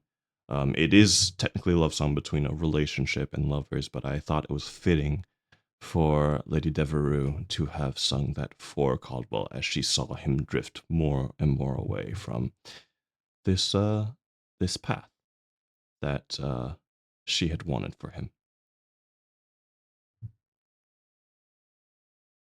Amazing. I actually love that song too. I will say, if you listen to it and you have not heard the Edith Piaf version, it is, oof, yeah, it's on my playlist called "Feel Something." Because sometimes you gotta feel something. Amazing. I will answer the question with just the song title. I write sins, not tragedies. And yeah, that's all I'll say Yes. on it. Yeah. Anyway. Come on, sing. Absolutely Sing, fucking sing, not. sing, sing, No, sing. no. I will end this stream right now. Okay. All right. Moving on with no further ado to the next question. Okay. Numpty. And kind of me. Mortarian had a vision at Stelhakar of a man who originally placed one of the seals there. Who was the man in Mortarian's vision? Do you have any idea? I'm gonna do a VOG here and say I have no fucking clue. I was actually like looking back through my notes because I saw that question there, and I was like, I don't really have anything like here for that. Yeah. I mean, you no, would I wouldn't. That like. that is the guy though. That's one of the people that has like the god powers in him. I'm trying to remember his Yes. name. I wrote it down at one point. Yes. So that was so we all know, and we found out very first hand in this campaign, that in my world there are the way Thalassix and his brothers and sisters were created was the gods gave a splinter of their divinity and injected it into basically to a creature. And that was because the gods were sealed from touching the world directly, right? You sort of have your myths and legends of like where your gods walk to Earth, but my world is not that high magic, right? I don't actually want the gods like coming down and fucking around with shit. Um, and so in my world, in this particular world, there was an event that sealed their power. So they can't interfere directly with the mortal world. They can give spells and stuff, but they can't they can't quote unquote touch the world. But the gods are smart and the gods are ancient and they are patient. And so, they were covertly trying a ton of ways to get past this. And what they basically found they could do is they could splinter a tiny piece of their divinity, right? Like a fingernail of their divine power. And they could bestow it upon creatures on the mortal planes who could then do their bidding. And to start, they gave it to unthinking creatures like a hydra. The problem is that when your divinity enters the mortal plane, you cannot reclaim it. So it's something you can't do willy-nilly, right? Or you will run out of divine power and then the gods will die. But this particular case, the creature, the human you saw was one of the avatars, Malcor the Dancer. And he was, I believe, the avatar of Corellian. So he was a human guy who was in this time of darkness bestowed with a splinter of divine power, basically becoming the demigods of the world. So far more powerful than like a Thalassix. He would be like a level 20 player character or above, right? This is someone of world altering power. As they are in their own rights a demigod. So yeah, that's who it was, and he indeed put a seal there. It was not there by the time you got there, but he was going around helping seal up the Thalassix because very difficult to kill, but much easier to seal. And so that's who that was, and that's the vision that Char granted you was of that. All right, I have a question from Chirio here. Dom, why is Gamora? I mean, what are the worst possible consequences of my eldritch child returning to the world? What is the best case scenario? I think you guys kind of saw. I think you guys kind of saw. Not even the worst case scenario, right? I wasn't pulling any punches in the fight against the Thalassix. If you guys had died, you would have died. And Thalassix is not a world-ending creature, right? He is not powerful enough to go up against the world, but he is like a region-ending creature. So if you guys had not killed Thalassix, basically travel in the Rao Ocean in all my future games would be significantly more dangerous. I'm talking like the Bermuda Triangle levels of dangerous. Thalassix is a unthinking creature of destruction. And so, places like Talviera, Reverie would probably be gone. The Principate wouldn't be able to expand west anymore, unless they somehow found some way to control Thalassix. But yeah, basically that entire region of the world would have been extremely dangerous to travel through and would have had pretty massive implications. Could I Best have case, animal handling it? no, there's no animal handling. So, so in the end, creatures like Thalassix are shaped by the power they have, and Thalassix has a piece of Grumpsh in him, and Grumpsh is evil and violent and is the embodiment of like warfare and death and violence. And so there is no controlling Thalassix. He is not like the Panther, who is capable of thought. Thalassix is a beast, and it is violent, and all it wants to do is destroy. And yeah, there was no. Now, interestingly, had you given it enough blood, I think maybe you might have turned into Thalassix's creature. But there was never the opportunity for the other way around, especially not at your level. However, people like Faustus, right, probably might know or have a better chance of controlling Thalassics, or something like that. So yeah. Okay. I have a question for Vogue and Chirio here, from Cole. The party loves to give Lottie pets. Why doesn't Caldwell pet Lottie? Yeah, why doesn't Caldwell pet Lottie? Yeah. It's not man. I mean, it's too feminine for him. I think okay, so it's interesting enough. Okay, so I didn't see this question, but by the end, in the very end, in that very last like hug, he does, right, with his thumb. Remember, we described it as she hugged him. I think one of the things is like he has this whole kind of like guarded heart the entire time because he's lost so much, and he's lost everyone that he doesn't even realize that Lottie's been here for him the entire time. He doesn't like see her, so he just thinks he has no one and nothing. That when he finally does see her, it finally gives him the opportunity to connect with her. And so I think I think it's kind of a beautiful thing where he finally accepts that he can actually be close to someone without being guarded or cold or distant, because he feels like if he gets, I mean, prior to this, everyone he's gotten close to or allowed himself to get close to has gotten killed, right? You know, his parents, Madame Devereux, all the girls at the Red Lantern or Crimson Lantern. So I think that like even though she's been there the entire time, even though she's been close, in his mind he's rationalized it as like, this is just a deal. I help take care of Malachi, she helps me take care of my revenge.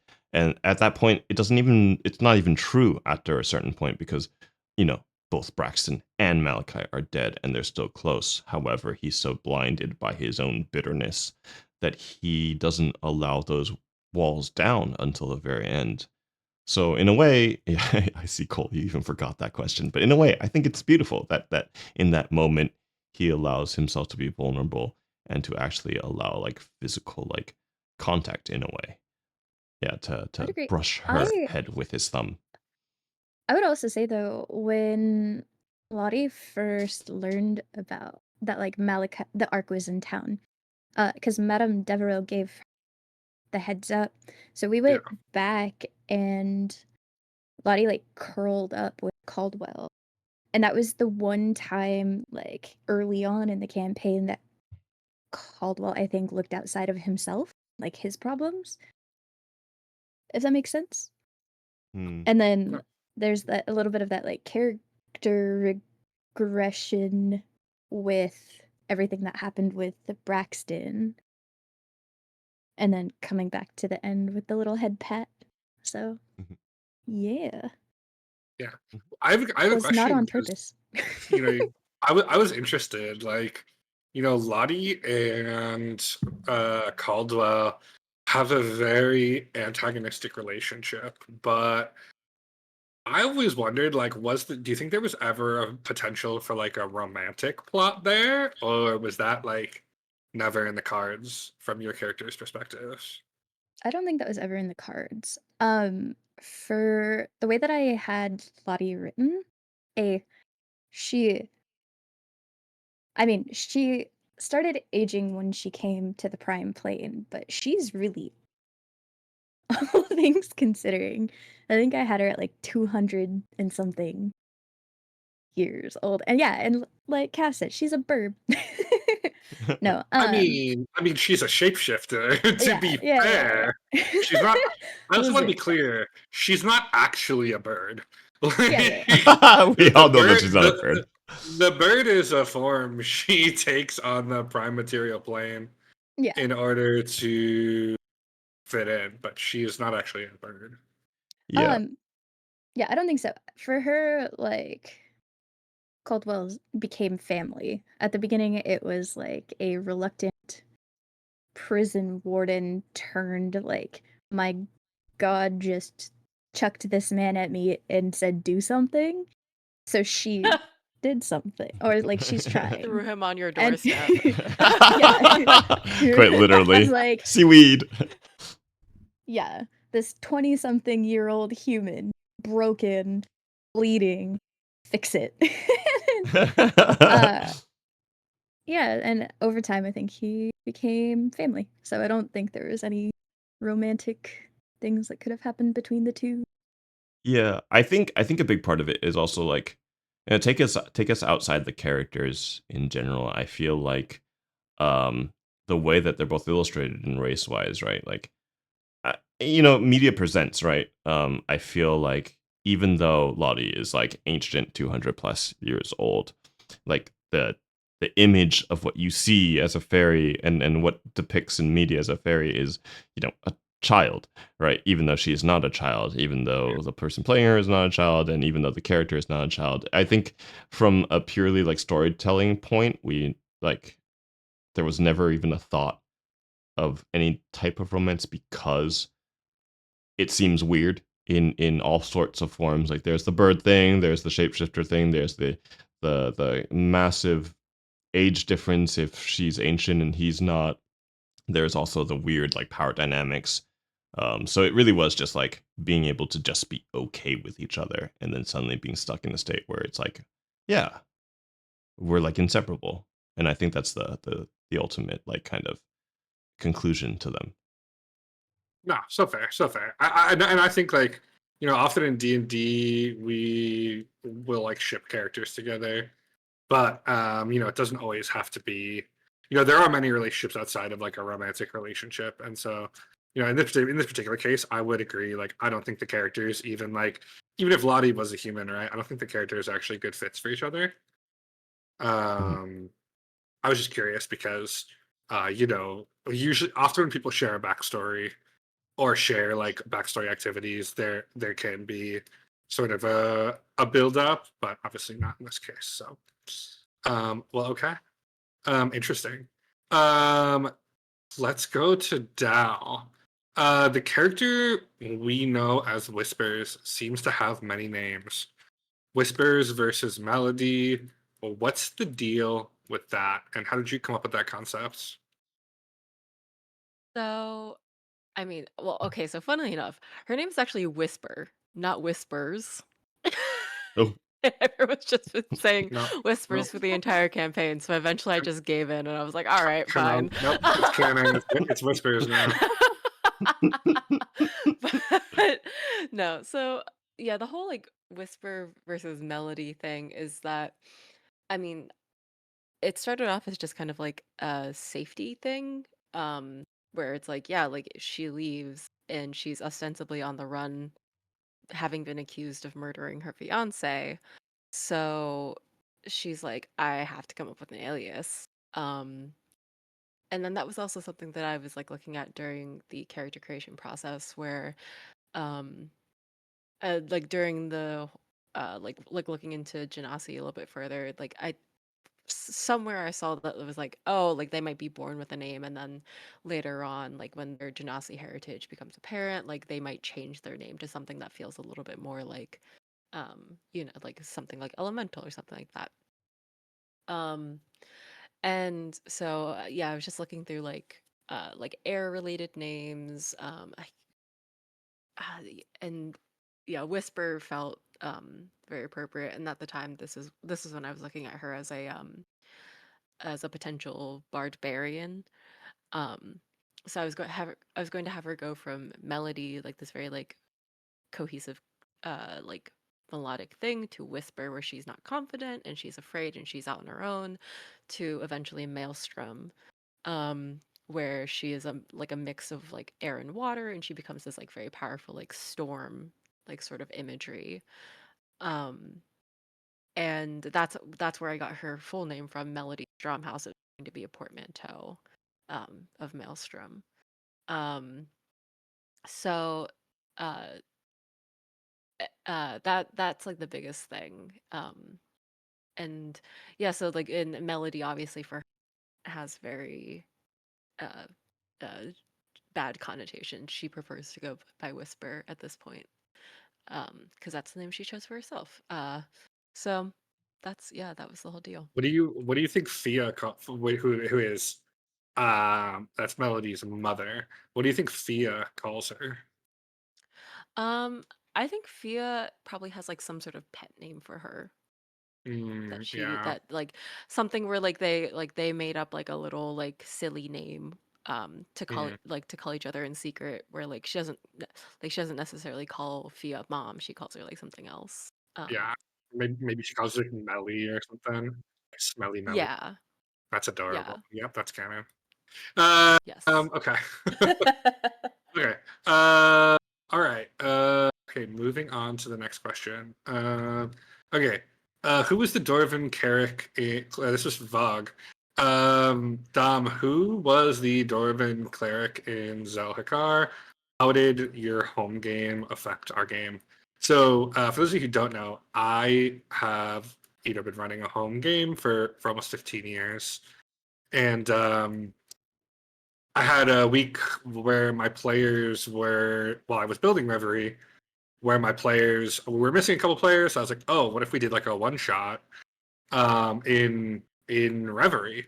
And so basically, what we did is my players were hired by Braxton, by a young Braxton, like 20 years before the start of the campaign.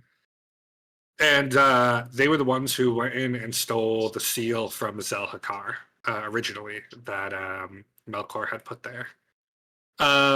They were the ones who fought the automaton. They were level 18, so they were significantly higher level than you guys. But yeah, that's who fucked up that big automaton, and that is what happened. And then the Dwarven cleric you found actually in while they were fighting the automaton, they realized because they did some really shitty rolls that they could not beat the automaton after it had like 400 health and they had done like 270 damage to it, but they were all really low, and they realized instead that they needed to run, and so the cleric, who was a Dwarven cleric from Aurora, basically stayed behind to cover the retreat, and the session ended with the automaton basically ripping her apart. And so the bisected dwarf you found was actually one of the player characters, and you got to loot their magical items, which was pretty cool. Um, but yeah, had they not been able to take the seal would have still been in Zelhagar, and then you probably would have had it taken from you by like a Braxton or something later. But Mm. yeah, that's kind of, yeah. They were the ones who they were talking about Braxton to take the seal. They met a young Braxton, who was obviously a very different character. Um, Can you but yeah, explain young Braxton to us? that's we touch on that later, so I don't want to go ahead of myself. Okay. I think a lot of people are curious about how Braxton got to be how he is, and there are reasons for that. So, okay. Moving on to the cast. This is from Chirio. What was the hardest part of playing your character, if any? Being the edgelord, that was hard for me. Mm, try. Are we doing like one word? No, no. Trying not to interfere with everyone's stuff. I think, and I like it. Sometimes it ended up with me just not really doing too much in some apps, but yeah, yeah. I kind of, yeah. I don't know. I don't know. We didn't end up being a too confrontational group. We were in the beginning a little bit, but like, yeah. I kind of tried to tone that down as I felt like it was gonna just take up too much time and also maybe get me killed. Like on it, well, I don't know how. Again, I don't know how much people would have just. I mean, okay, it's the eternal D&D thing where I feel like a lot of players have this. Uh, you either agree with it beforehand or like in the sesh, it's probably just better not to do it. Where it's like some people like to get interrupted and like their plans messed up. Some people really don't. So I was like, okay, I'm gonna step back a little bit. Let's not try to ruin anyone's plans because I didn't want to mess up anyone's stories or anything like that. Because I also wanted to learn people's stories. But yeah, much more used to the oh, I don't know, character B is gonna try and open the door. Character A goes, no, don't do it, and pushes it out of the way. And then character C goes like, but wait, I'm gonna try and touch the door now. You know, like I'm very much more used to that. But I didn't want, because it's especially a stream. I didn't want things to be like, I'm gonna mess this big moment that I don't know. Let's say Dalgona is having, or so and so. Right. Like I think actually the last episode, well, no, the second to last, or last, yeah, second or third to last, with Dalgona, with Whisper's father and everything. Like again, it's like I felt like it's your moment. Didn't wanna didn't wanna do too much there. To kind of wanted to, like to be able to, for stream's sake, to explore like your full relationship with like Whisper's father and everything like that. But I think that's the one thing. Because if anything, my character probably should have been the most confrontational. But yeah, a little bit pulling back on the reins because I what did for stream's sake and story's sake did not want to mess up people's mess up people's moments. So I also think it's hard when we are playing online like this because we don't really Yeah. have like the hands raised Yeah. like thing, or you kind of just, I mean, yeah, you kind of just have to like find a good spot to either like stay quiet or to like butt in without interrupting. So this is definitely something that I had to get used to as well. Challenge for sure. Yeah. Yeah. I was like, "Oh, Oh, I'm sorry, you go. No, you go. No, you go." Also, you can pass notes by texting each other, but it's not the same as like when you're in person and you're like you like nudge the person sitting next to you and you're like, Yeah. what do you think? You know, Yeah. what do you think? Passes over your notes and was like, Yep. Yeah. So pre-stream, a little bit of a peek behind the curtain. Pre-stream, there was like definitely talk about like different types of systems that we can use where like because Discord doesn't really like allow like hands up or anything like that. Even in this like round table kind of Q&A, we're just kind of like waiting for breaks to like speak.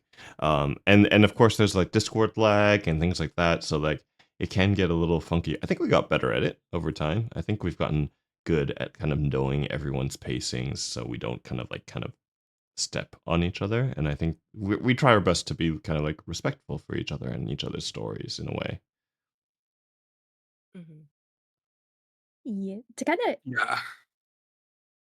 bring it back to the question versus like the mechanics. Or do we want to keep talking about mechanics? No, Go go for it. for it. Um let me just bring us back to the question. Uh no. The hardest part of playing Lottie, um like I'm familiar with clerics. I took the easy route, but it was coming settling into the personality. And then I'm not gonna lie, it was really having a backstory that was like combined with another person, because whatever Vogue says either has to be a part of it, or like whatever I say has to be is right. So if there's any like clash, you always have to think about whether there's a clash in the backstories, or like at the beginning, as I said, I was originally planning on a guy character. That obviously didn't happen. So it was really hard for Caldwell to have like redeeming characters if Lottie is actively working against him, which I didn't mean to play it that way in the beginning, but it was kind of played that way. So we had to like touch basic and be like, "Hey, so what are we doing here?" And so just like figuring out how we could fit two storylines together and not have it like be so jarring. If that makes sense? At least that's what I ran into. That's true. Yeah. Yeah. Um, Well, go ahead, Numpty. one that was like kind of difficult. Well, actually, there was two aspects of Mortarian that was kind of difficult. Um, one which I sort of gave up on by the end was Mortarian was supposed to be really stupid, and just like not know anything about anything, which is really hard for me because I've played D&D for like 10 years, and I've read all of the material that's come out for it, and it was very hard to be like, I know exactly what this is and just not say anything. Um, um, I feel like that's and like oh sorry. Sorry, I was just gonna say I oh no, feel like you, that's you like go. the thing of you know the thing where they say it's like it's hard to write a character that's smarter than you? I feel like it's hard to play a character that's also like doesn't know a The- lot when you know everything and like I don't know. Agreed. Yeah. I've definitely felt that Mm. where it's like I think I had a different character where it was sort of like a thing of like I know what's going on. I can, Nobody else picked it up, but I can't say Mm. it. I can absolutely agree with like all of my years of playing D&D. Like, it can be very frustrating as a player to play a character who is dumb or who is not insightful, because one of the coolest things about D&D is like when you as a player make a connection, you're like, oh my god, oh my god, oh my god, but then you're like, fuck, my character's a fucking idiot. Like, there's no way he's ever gonna know this. Like, god damn it. And Yeah. yeah. you Yeah. can really take To the flip steam from yourself. that on that note, I would say like I think that Caldwell is smarter than me in certain things that I know nothing about. Like, I don't know shit about sailing. I don't know shit about reverie. I don't know. So, like, I think, like for example, like a big example was like, the chain. As we were going through the when we were entering reverie and we are going through the spines and the reef and stuff like that. The spines and the reef and the compass I actually made up on the fly.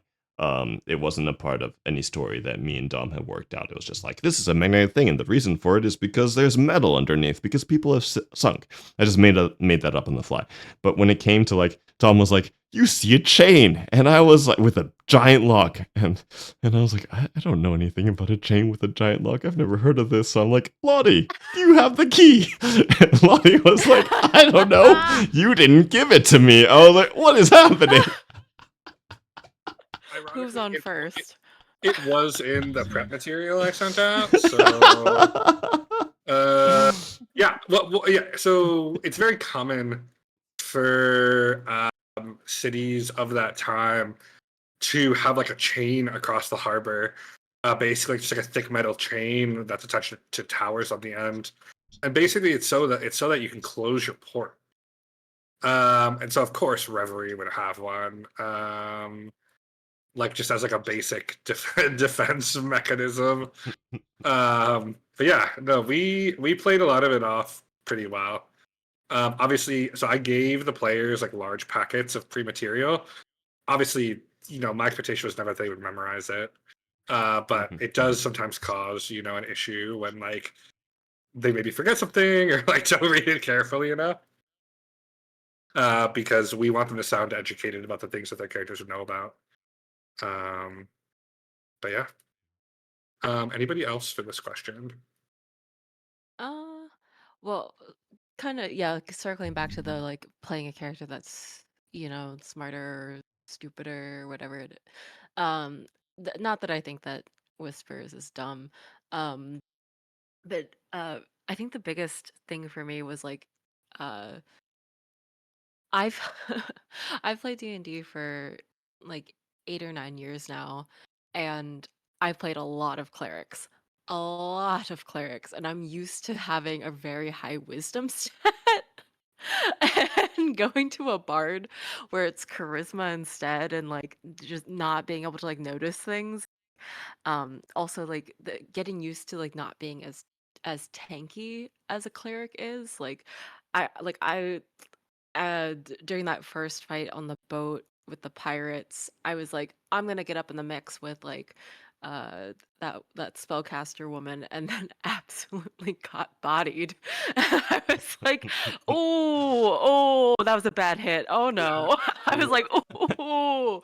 So yeah, just getting used to like going down a lot more than I otherwise gone down as a cleric. That was that was an adjustment to make. Um for sure.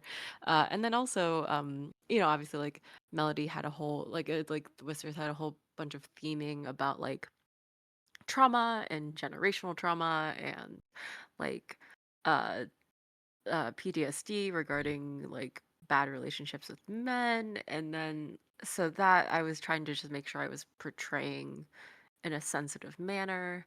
Like during that fight that she had with Mortarian, not like fight because like Mortarian wasn't necessarily mad at her. But I was like, well, she's still going to be scared because this is like a very tall man that is, getting upset in front of her, and she's going to capitulate, and she's going to uh try to soothe him because that's her survival mechanism. So yeah, just trying to portray her trauma and her story in a sensitive manner. Yeah. Okay. Anybody else before we move on to our final question of the first half? Okay. Hearing none. This question is for Zaylee. Um, Alarie was a bit of a silent type. Of all the characters we maybe know least about her, was she always that way, or did something happen to make her like that? So Alari was basically raised to be the perfect noble woman. Graceful, poised, compliant. Those kind of characters. Because she came from like an influential noble house in the Principate. They had old money. They're obsessed with arcane mastery. Um, to them, it was like it's arcane or nothing. Like it's magic or nothing. But Alari, out of all the three sisters, was the only one who couldn't master arcane. And like in a house like that, failure is just wasn't just frowned upon. It was like treated like an embarrassment. So, um, her dad, made sure that she knew just how much of a disappointment she was the whole entire time she was there. Uh, but like in turn, that didn't like make her meek in a way. It just made her more rebellious. And her form of rebellion isn't like lashing out or, being loud. Hers was more like she stopped speaking because like no one really listened to her.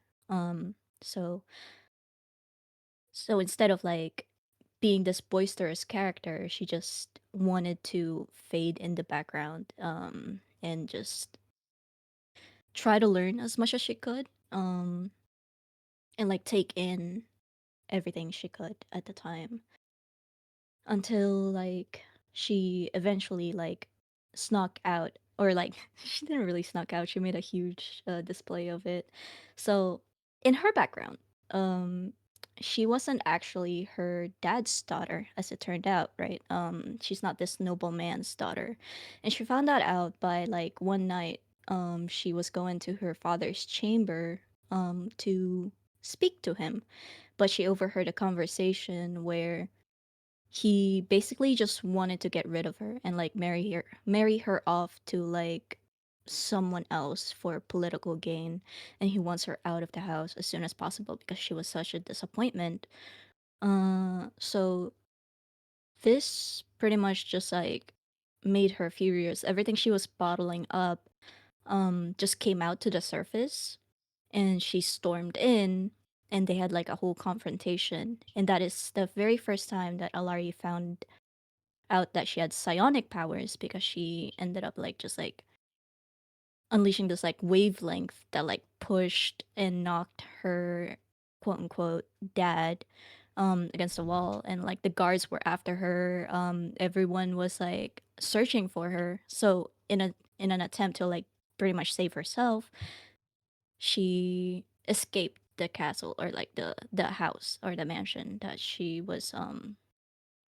grew up in. And like, yeah, she basically just stayed that character the whole time because that's what she found was comfortable. Like just staying quiet and like only saying few words was actually her safe space in a way. That's her defense mechanism basically. So I'd say that's Alarie as a character in a whole. Interesting. Well, thank you for that insight, Zales. All right. It's been 2 hours. I know much of the cast needs to go refill drinks. I need to.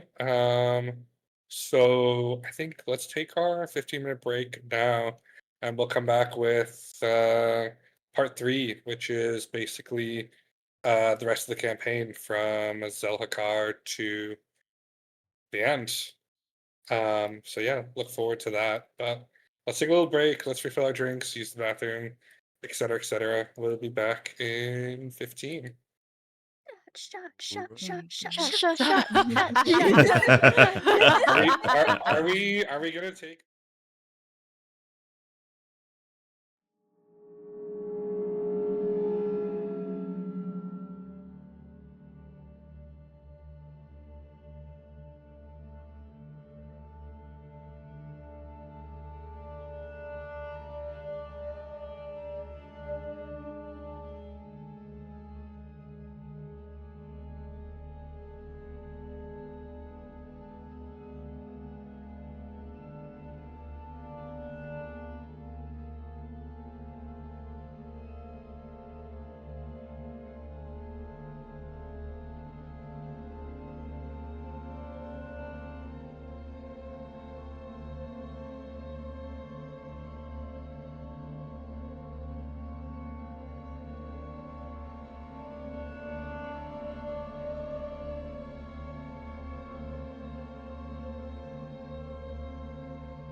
Hello, hello, hello, hello, hello, hello, hello, hello. Mic test. I'm not tipsy or anything. We're all ready for our testing. Testing, testing, testing, testing. I am Testing, I am perfectly sober and I resemble the accusation. Oh, You- nice. yeah, you do. Sweet. yeah, you did. Nice. Do you guys do you guys know when you've been drinking and sitting down and you get up and you're like, oh, that half bottle of cinnamon definitely hit me. Oh, you mean the first time Yeah. I drank tequila? Yeah. Not really, So- because I have everything staged, so I don't have to get up. So I got up. Damn. I during the break I got up and I was like, I need something harder. And so I clambered through the cabinets and I found some Captain Morgan whiskey and I was like wobbling my way back to my desk. And I'm like, wow, this is really early to This is really early to be wobbling around. That's why I gave him a drink in the picture. I was like, Caldwell's absolutely drinking. Guys, There's no other option. we promise we're adults. Hashtag drink responsibly. Does everybody have water? Do you Yes. also have What's water?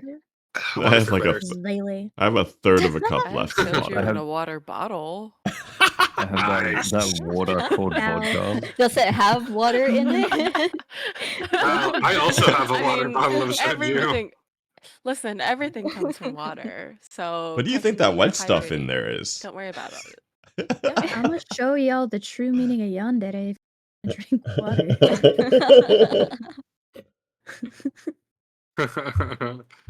All right, let's see how fucking unhinged the second part gets. Okay, well, before we go on, I saw a question in chat. So we'll do that. We'll tackle that first so I don't forget it.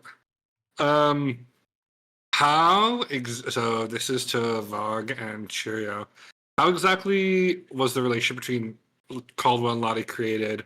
Like, have you planned them connected from the start, or did Vog threaten, ask Chirio to play with him, or did you just go with the flow of the campaign? So, if my very tipsy memory is correct, basically, when we were all chatting about this, Vog knew he was gonna play like stereo pirate, and then I was in the mindset, like at the time, as I said, never streamed before, that I wanted the background a little bit more. So I'm like, "Hey, yo, if I can turn into the parrot and you're a pirate, why don't we just make this thing?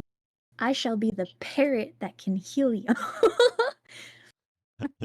Yeah, she And wanted, the she wanted to be the useful parrot that didn't that could fade in the background, which I know I've said it on text in the side chat, but it's really ironic that like Chirio / Lottie / Scarlet became such a main character in this entire entire campaign, given that she was supposed to be a side character / mascot in the beginning.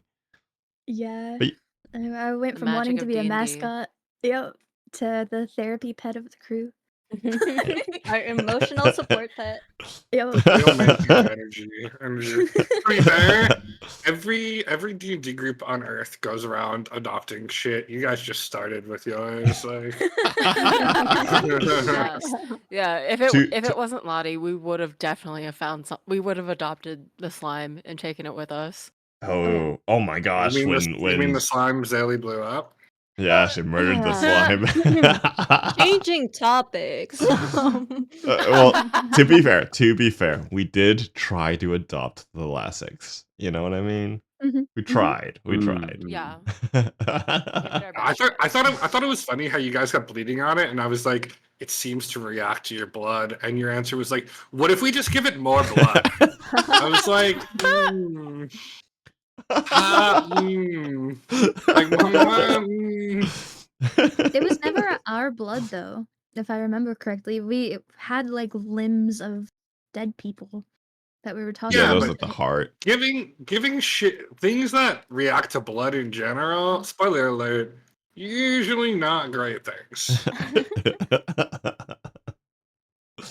Um, so yeah. Well, yeah, they were linked from character creation. We do this occasionally in D&D where we'll link characters together. It can be interesting if it's done right, and I think for example, in Lottie and Caldwell's story, it was done very well.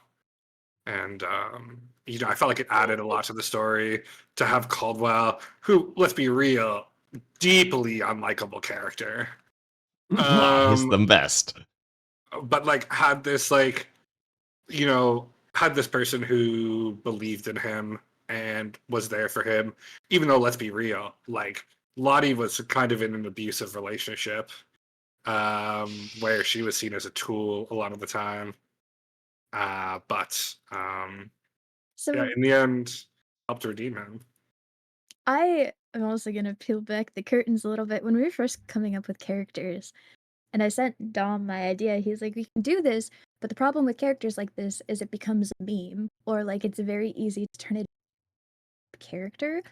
So I took that and I'm like, "Oh, you don't want a meme, you tragedy." So kind of chained myself to a bad guy. Yeah, I mean, so yeah, to sort of expound on that, like a lot of the so when you run a one shot, like Garf the Goblin is a hilarious character, right? Like I've played a Garf the Goblin who just everything just says Garf, and it's hilarious for like 4 hours. But when you play that character for like 45 hours, you hate yourself by the end because you're like, oh, this was funny, but now this is no longer funny because all of these other people are having like this character growth, and Garf the character cannot grow.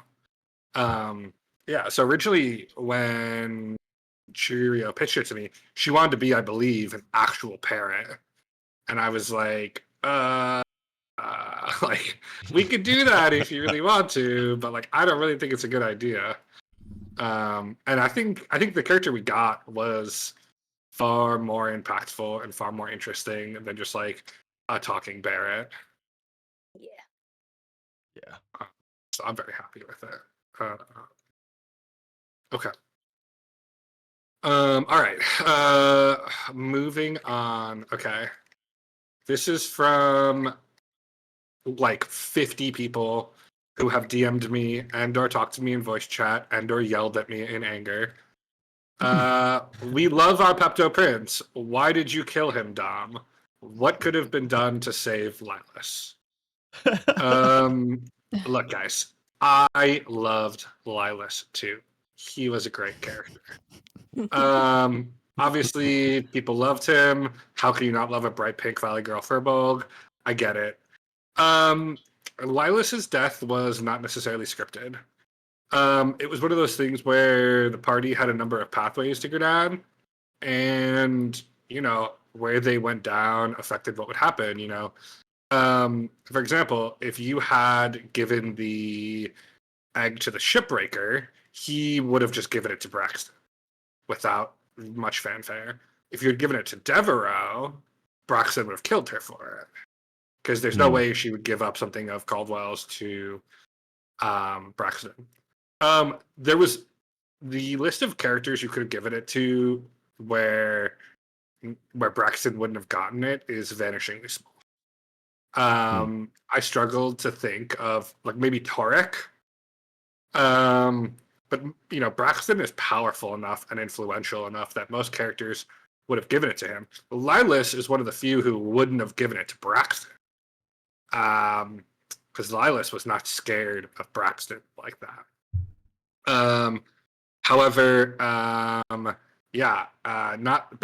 he was working for this guy. He was working for Faustus, in some way, shape, or form. And I like to think, and sort of when I create the scene in my head is, Lilas had some loyalty to the party, and he saw his work for Faustus as like a job. Lilas has his own whole backstory about why he was in Reverie, but his reasons were his own. But he could use a powerful friend. That being said, he knew what the seal was by that point, and there was no fucking way he was going to give it to Faustus. And I imagine like him and Faustus had a quarrel. And Lilas was a very powerful spellcaster, nowhere near the power of Faustus. So I like to think he basically refused, and Faustus said, "Well, give it to me or else." and Lilas said, "Well, fuck you," and then just got absolutely dismantled by Faustus. Lilas didn't have to die. It was based on choices the characters made, which is how D&D should be. But as soon as you gave him the egg, you basically sealed his fate. So yeah, that's how you could have saved Lilas. You could have given the egg to someone else. But I thought, to be perfectly honest and to be transparent, it made a lot of sense to give Lilas the egg. It was a magical item you guys didn't know about and didn't know what it was. I figured you would give it to Lilas, but I was prepared if you didn't. So yeah, that's how you could have saved Lilas, TLDR. But yeah, he was your friend till the end, so at least that's something. Why did it have to be cruel? If you're gonna kill a character like that, it needs to be for a reason, right? I felt like this party, and I think, in talking with the players, there was some agreement on this. This party they were victims of circumstance, right? Up until when Lilas died, they were really just trying to get off Reverie, right? They all had their own motivations, their own goals. They weren't really a cohesive unit. Once this guy murdered Lilas, they were banded together by the desire for vengeance. At least that was my intent. If you're gonna kill a character, if you're gonna kill an NPC like that, it needs to be for a reason. You can't just kill them because you're tired of them, or there needs to be a good story reason. And I really hoped. I felt like the party was a bit fractured in your goals, which makes sense because you were basically just happen to be in the same place. But I feel like the death of Lilas was a good opportunity to bring you all together. I don't know if I accomplished that necessarily because we immediately, for story reasons, jumped to the Battle of Reverie. But my hope was that would kind of be like the unifying front where you guys were like, you know what, we don't necessarily see eye to eye on everything, but fuck this guy, and whatever he plans to do, we will plan to oppose. Was the hope. I don't know if it landed like that, but that's a little look behind the curtain. Had we been, here's what I think. Had we been higher level players, or like higher level characters, we absolutely would have gone for his ass. As it was, I think we all knew we were outclassed. Was kind of the vibe that I got. 10 out of 10. 10 out of 10. To go after him would have been the death of the party, to be fair. Yeah, no. My intent was never that you went after Faustus, right? Because I think I tried to make it very clear that he was far too powerful of an enemy for you guys to fight directly, right? But when someone hurts you like that, it's not necessarily about killing them, right? I don't know if any of you have ever felt this way, but I definitely have or can imagine, like, if somebody wrongs you in a significant enough way, you might not be able to hurt them directly. But, like, I definitely think there's legitimacy to saying, hey, you are way too powerful for me to fight. If I fight you, you will kill me. Instead, everything you love, everything you care about, every plan you make, I will burn to the ground. And I will keep doing that until the day that you're weak enough that I can strike at you directly. And that was sort of my hope for the party, right? His plan was to resurrect the Thalassics. You don't know why. But my hope was that you guys would be like, well, we can't kill Faustus, but we can absolutely foil this plan of his. And then, maybe if we keep doing that, he will eventually be weak enough that we can kill him. Is there... sorry to tangent a bit, but is there a world because I think what you've created is a world where we hate Faustus so much that I guess like what my thing is, like, if we hate him so much because of the way that he brutalized Lilas, this beloved character, is like, is there a world where like we can see the effects? Because I think what we see is we see a plan, we just said plan, but we don't necessarily see the effects, or we never even meet Faustus again. Yes. Yeah. Yes. So Faustus, he is a character who he is a quote unquote big player in the world, right? He is someone who I am potentially situating somewhere down the line to be like a big bad evil guy of an entire campaign. This is like a level 20, like level 20 characters will fight him. No, Mhm. you don't see the effect of foiling him, but that is often how it is, because it was really important to me, and we'll get into this later. This is not a story about a group of heroes. You guys are not heroes in the traditional sense. Many of you are broken. Many of you are selfish. Many of you, let's be honest, are very morally gray. Even if we love the character, extremely morally gray, whether it's Mortarian or Scarlet, right? We love Scarlet as a character. I think everyone can agree on that. Morally, very suspect. You know, My um, brain. so one of the themes of this campaign was that you guys weren't heroes. You are really, in many ways, like the dregs of humanity who were just there. And I even said it in the very beginning. I said, in the introduction, I said, this is not a story about heroes. This is a story about a group of people who, through circumstance, came together to do something heroic, but they are not heroes. And I think as we look back at the campaign, that's true. Our most likable characters, whether it's Lottie or Whispers or Caldwell, they or honestly any of the characters, except for maybe Thyra, they all do things that are not heroic, right? They lie, cheat, they steal, they murder. But nevertheless, they did something good regardless. Hmm. And so, yes, I guess just to wrap it up, no, there's no world where this group unites and causes major problems for Faustus. But you did fuck up one of his plans, and that is the very first step, right? Now afterwards, you guys all kind of fucked off. Like nobody was like, I want to hunt down Faustus. I want to become an agent who, worked against him. You guys all had much more manageable villains to work against. I think that's about right. You were more of a footnote in his story than the overall antagonists. Um, but yeah, you did something good, but not for the right reasons. Got it. Yeah. Okay. Moving on. Numpty. During the fight with Braxton, perhaps the most deadly enemy was a Sicari, one of the magic assassins from the Principate. What did the Sicari mean when he called Mortarian brother? So, Mortarian, I know you don't know the answer to this. Do you have any thoughts, Numpty? Any suspicions? My guess is that they had something to do with like the goings on in the teeth, or like they had probably been there, maybe been approached previously by Shah, or one of the other deities. That's my guess. The other thing that I would think is that because Mortarian is a warlock, that they were also just a warlock and were like, "Hey, we're magic bros." Partially right. Yeah, partially right. The Sicari, they are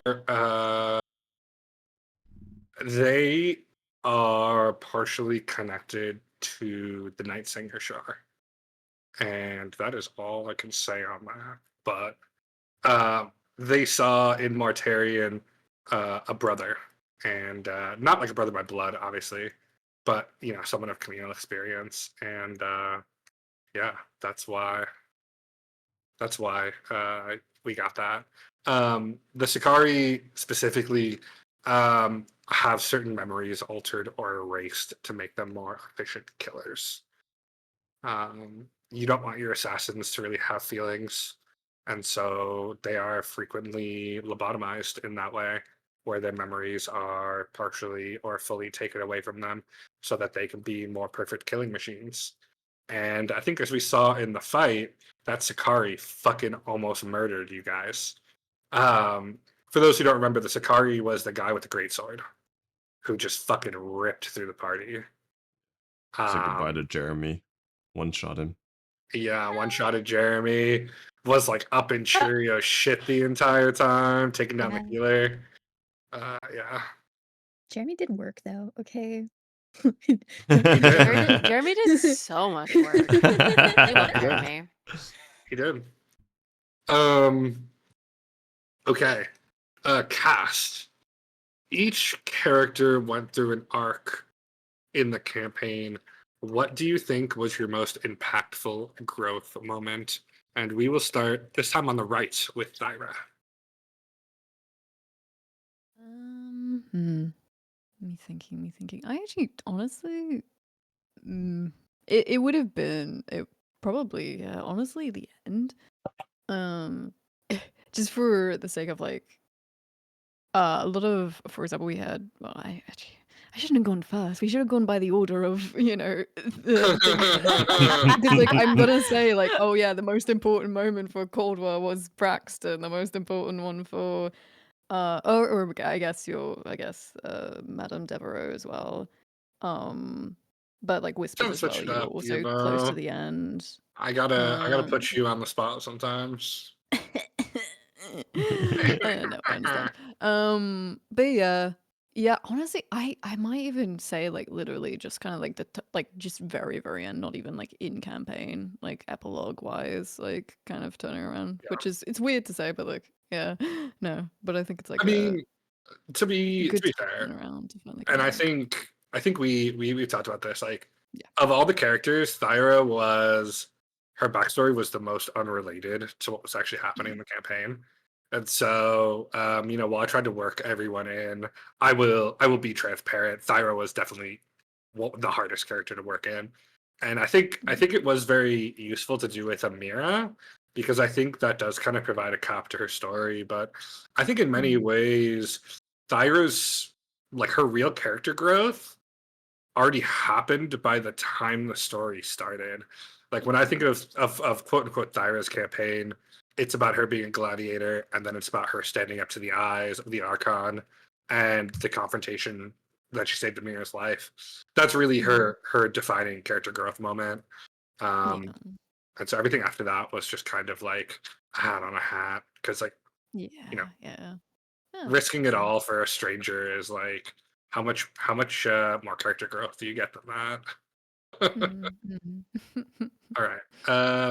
Thanks, Noir. Alarie. I think character growth didn't come for Laurie until she blew up the ship.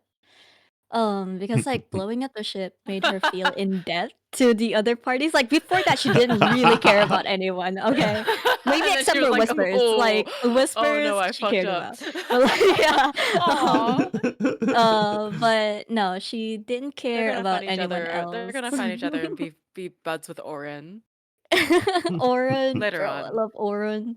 But yeah, no. So she felt in debt to the party. So after the ship blowing up, she was just like actually started paying attention to all the other ones. Be it like, she was just silently observing, but like in her mind and her head, she was like taking notes of all these other people now that she sees them. Um and then, like, for example, she knew the whole struggle with Codwell and Braxton. Even though she did pretty much most of the damage on Braxton, if she was going to land the last hit on Braxton, she would have given that to Codwell to do, for example. Mm, interesting. Interesting. Yeah, That's what I definitely. think for Ilari, at least.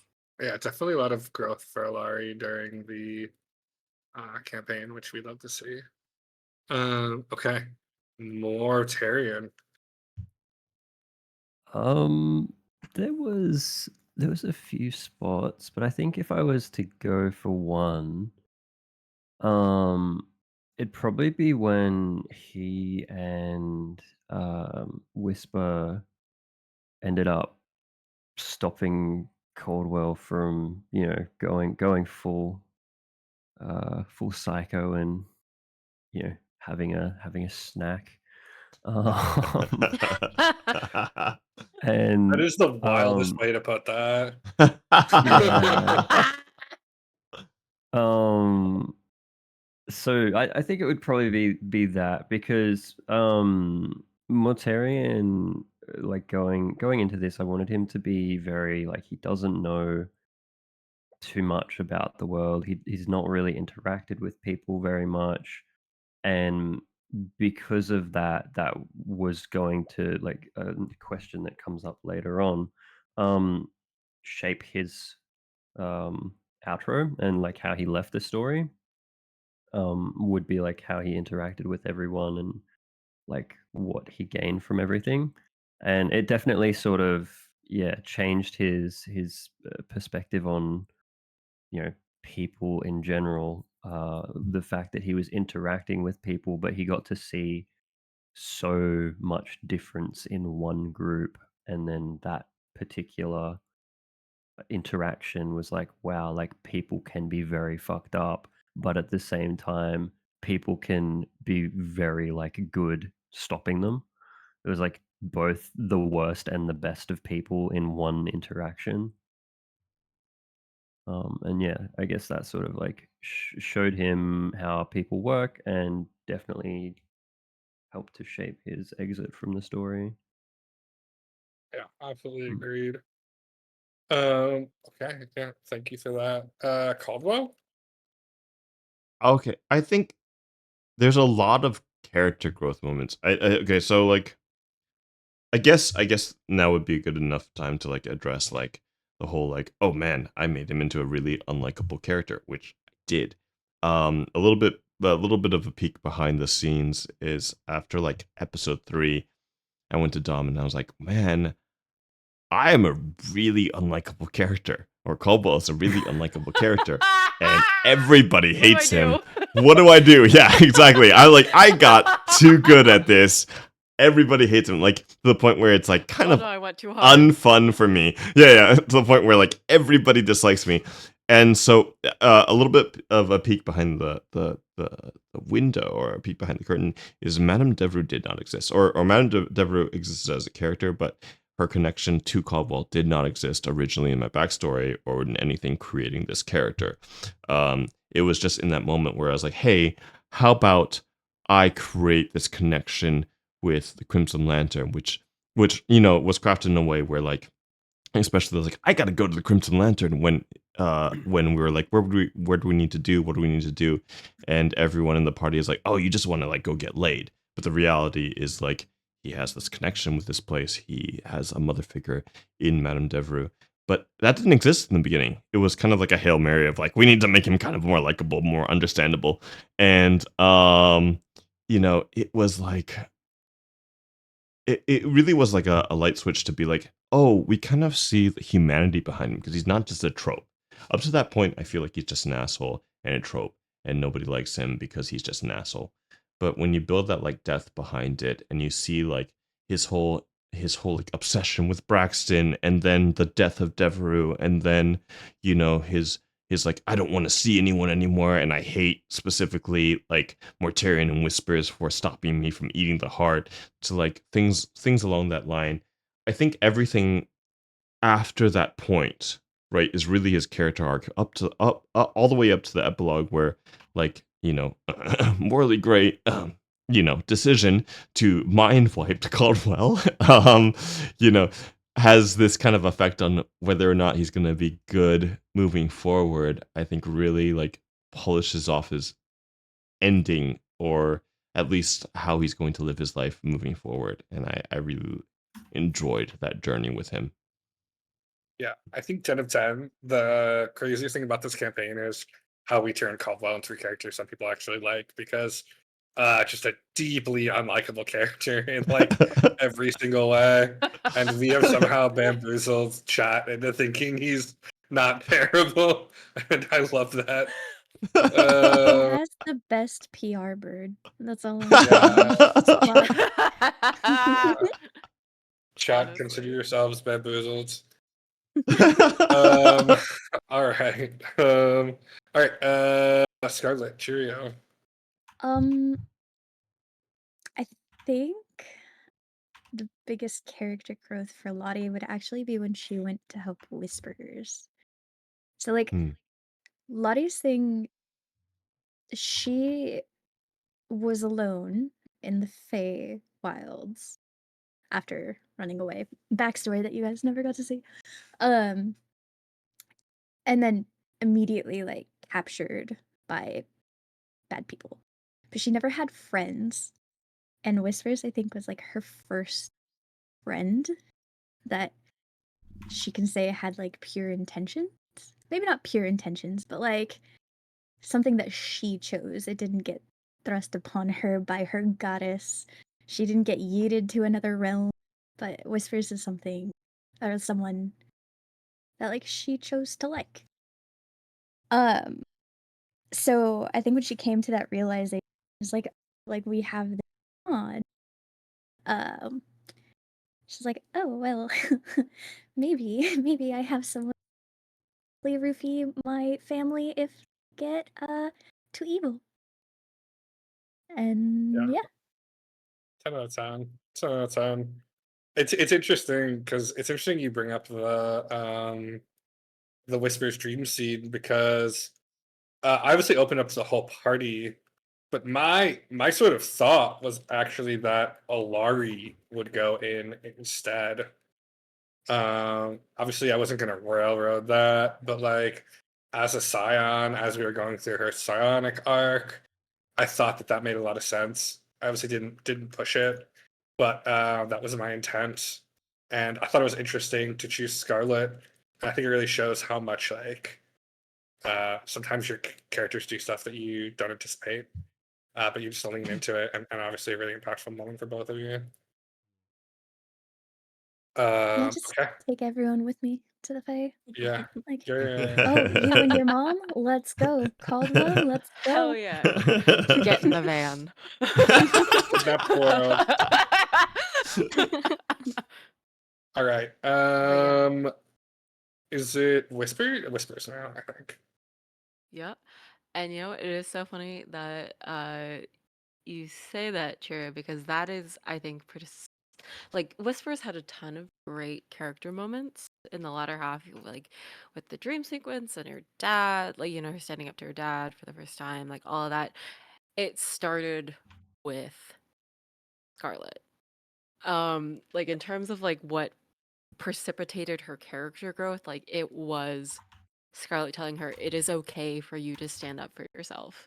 Like Whispers was definitely a character where it's like, I think you saw this whenever like when she went back to the estate, like she's piled on with clothing, like everything was chosen for her, like and like she's never had the opportunity to like be her own person, to select the thing that she likes, be around people that she likes. She's always had to play this like political game where she's had to kind of make herself small in order to like make people comfortable with her. And then Scarlet was the first the first like person like entity that came to her and was like, you're worth standing up for. You're worth like you could like you're worth self advocacy. Um Like, you don't have to and do this alone. I Yeah. But you don't have to do it that was so important. That was so important to Whispers and her character arc, and the way that I ended up playing her is like she finally had someone in her, like, because the person that she had in her corner was her mother, and that was forcefully ripped away from her in a way that was extremely traumatic. And then she had her fiance who was really great to her, and then that was taken away from her.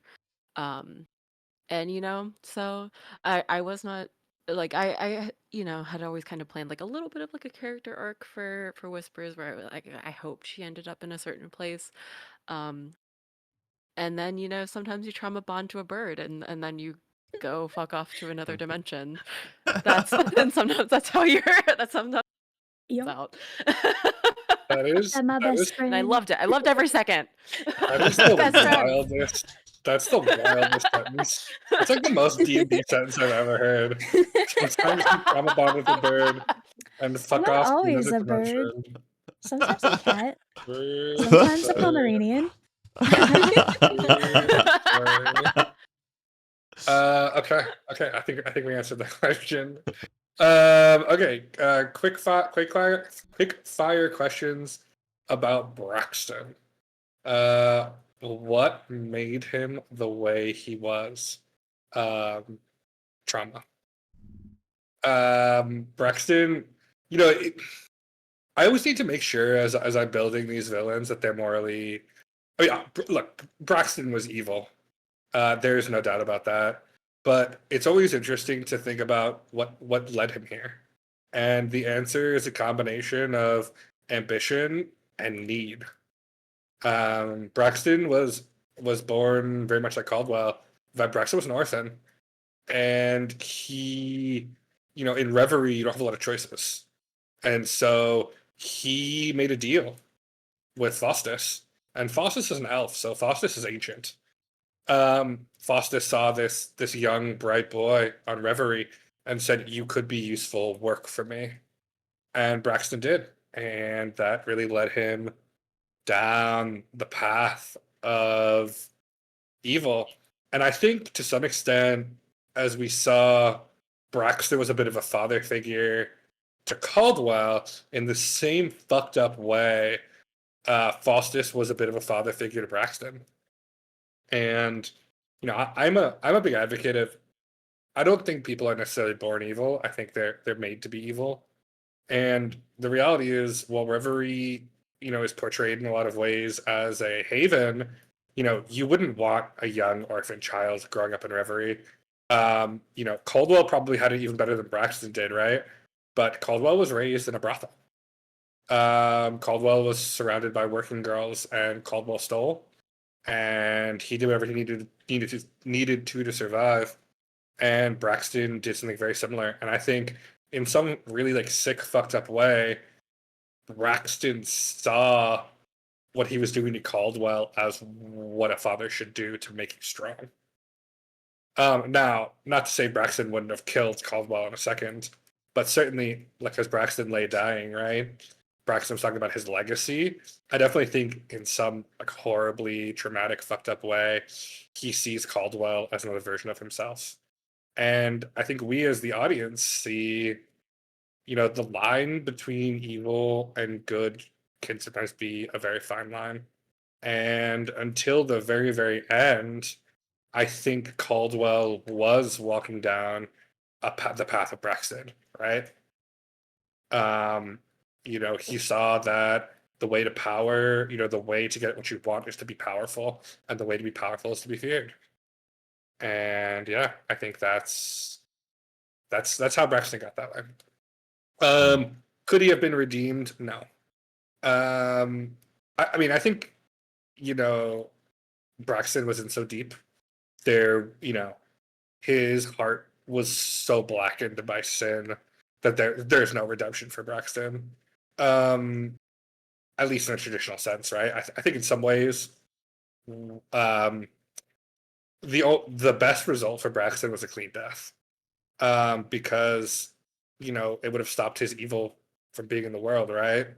But in some ways, Caldwell gave him exactly what he wanted, which is showing Braxton that Caldwell had the capability to be just like Braxton or worse. And so I think the way he ended was actually one of the worst endings he could have had, because in some ways Caldwell proved him right. At least when he died. So no, he could not be redeemed. What would have happened if Caldwell and Braxton dueled? Yeah, they would have dueled 1v1. I built Braxton in a way where I thought there was a semi-reasonable chance that Caldwell could have one-on-one him. Would have been a hard fight, but it was definitely winnable. And then, Braxton would have been dead, and the Sakari and the guardsmen would have fucked off. And yeah, it would have been a very different story. I want to offer Caldwell the opportunity to do the quote unquote honorable thing, right? I didn't think he would take it, but in some ways, making that choice between like a quote unquote duel with Braxton was a chance for Caldwell to take the path of honor. And even show that with someone like Braxton, who is utterly dishonorable, you don't have to fight fire with fire, right? But obviously Caldwell chose not to do that. So yeah, that's quick fire Braxton. Any questions from the cast or crowd on that? 'Cause I got a lot of questions on this. On Braxton's particular? Yeah, this is sort of the last time we mention Braxton. So if there's any like open questions you guys or chat have on Braxton, we talk about the heart a little bit later, so not that, but anything Not the heart. else having to do with Braxton. This is the last question we have. Will you do the British version of Braxton? Because it kind of reads as like we have Braxton at home, and then the Braxton at home is this. No. I think Braxton is was perfect the way he was. I don't want to change him, but I originally had him having like a very like Cockney, like a sort of a low, coarse, like quote unquote less educated sounding British accent. But I think the way he was perfect, and I wouldn't want to change it. Is so what was I going to say? There was a big difference between the 30-year ago Braxton that we met. Like that transition between the Braxton that we knew and the Braxton we get.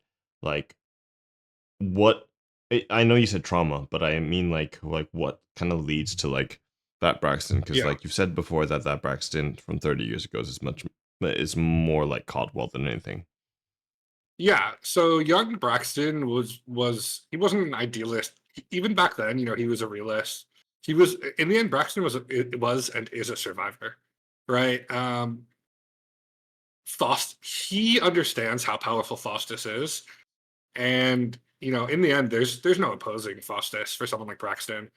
Braxton is a worm compared to him, and so when Faustus came and said, "You're mine now," jump, Braxton said, "What can I get out of this?" And the result was he basically cut a deal with Faustus. I will deliver you Reverie if I could rule it. And Faustus Faustus doesn't give a shit about Reverie. To some extent, Faustus doesn't even give a shit about the Principate, right?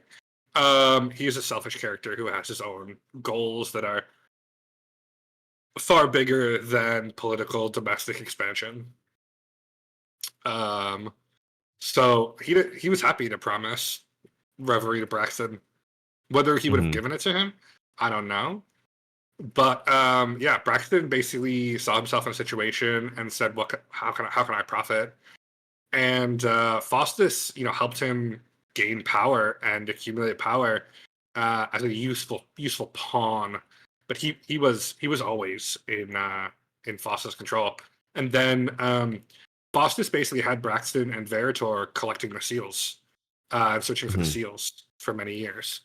And so as well as obviously for someone like Faustus, Braxton was a useful tool because he could help remove troublesome pieces from Faustus's board, right? Not powerful ones, maybe, but inconvenient ones, right? Nobody is going to look at an archmage of the Principate and connect him to a bloodthirsty pirate captain. I mean, there's no logical connection there, and so Braxton was probably used to like eliminate political allies or political enemies or troublesome people, or even just make things disappear, right? Yeah. But yeah, I mean, but also a lot of what Braxton did, right? He saw what Faustus did. Faustus ruled by fear and power, and that gave Braxton a really good picture of how he should be, right? And to some extent, gave Caldwell a good picture of how he should be. We rule by power, we rule by fear. We are not loved, we are feared. Makes sense. What was the turning point? Was there a time he would refuse orders based on morality? No. Maybe when he was quite young, like in the very beginning, but Braxton was sort of groomed from a very young age. Faustus found him in his like late youth. He was probably like 10, 11, 12 when Faustus found him, someone who had survived and could be useful. And so I don't think he had the the moral compass or the example to resist someone like Faustus, and I think Braxton's morality was might makes right. Mm. So no, I don't think he. There and obviously there's no deed too dark for Braxton. He killed people and ate their hearts in front of their family. So yeah, I don't think so. There's probably no turning point, right? I don't think it's typical that in real life that we have a single moment that defines us. I think it was a number of steps onto a darker and darker path. So yeah, that's Braxton. Gotcha. Okay. Um, all. This is from Justin. So sort of all, including me. What was your favorite character arc? Who do you think had the best character growth throughout the campaign? And we're gonna start with Mortarian.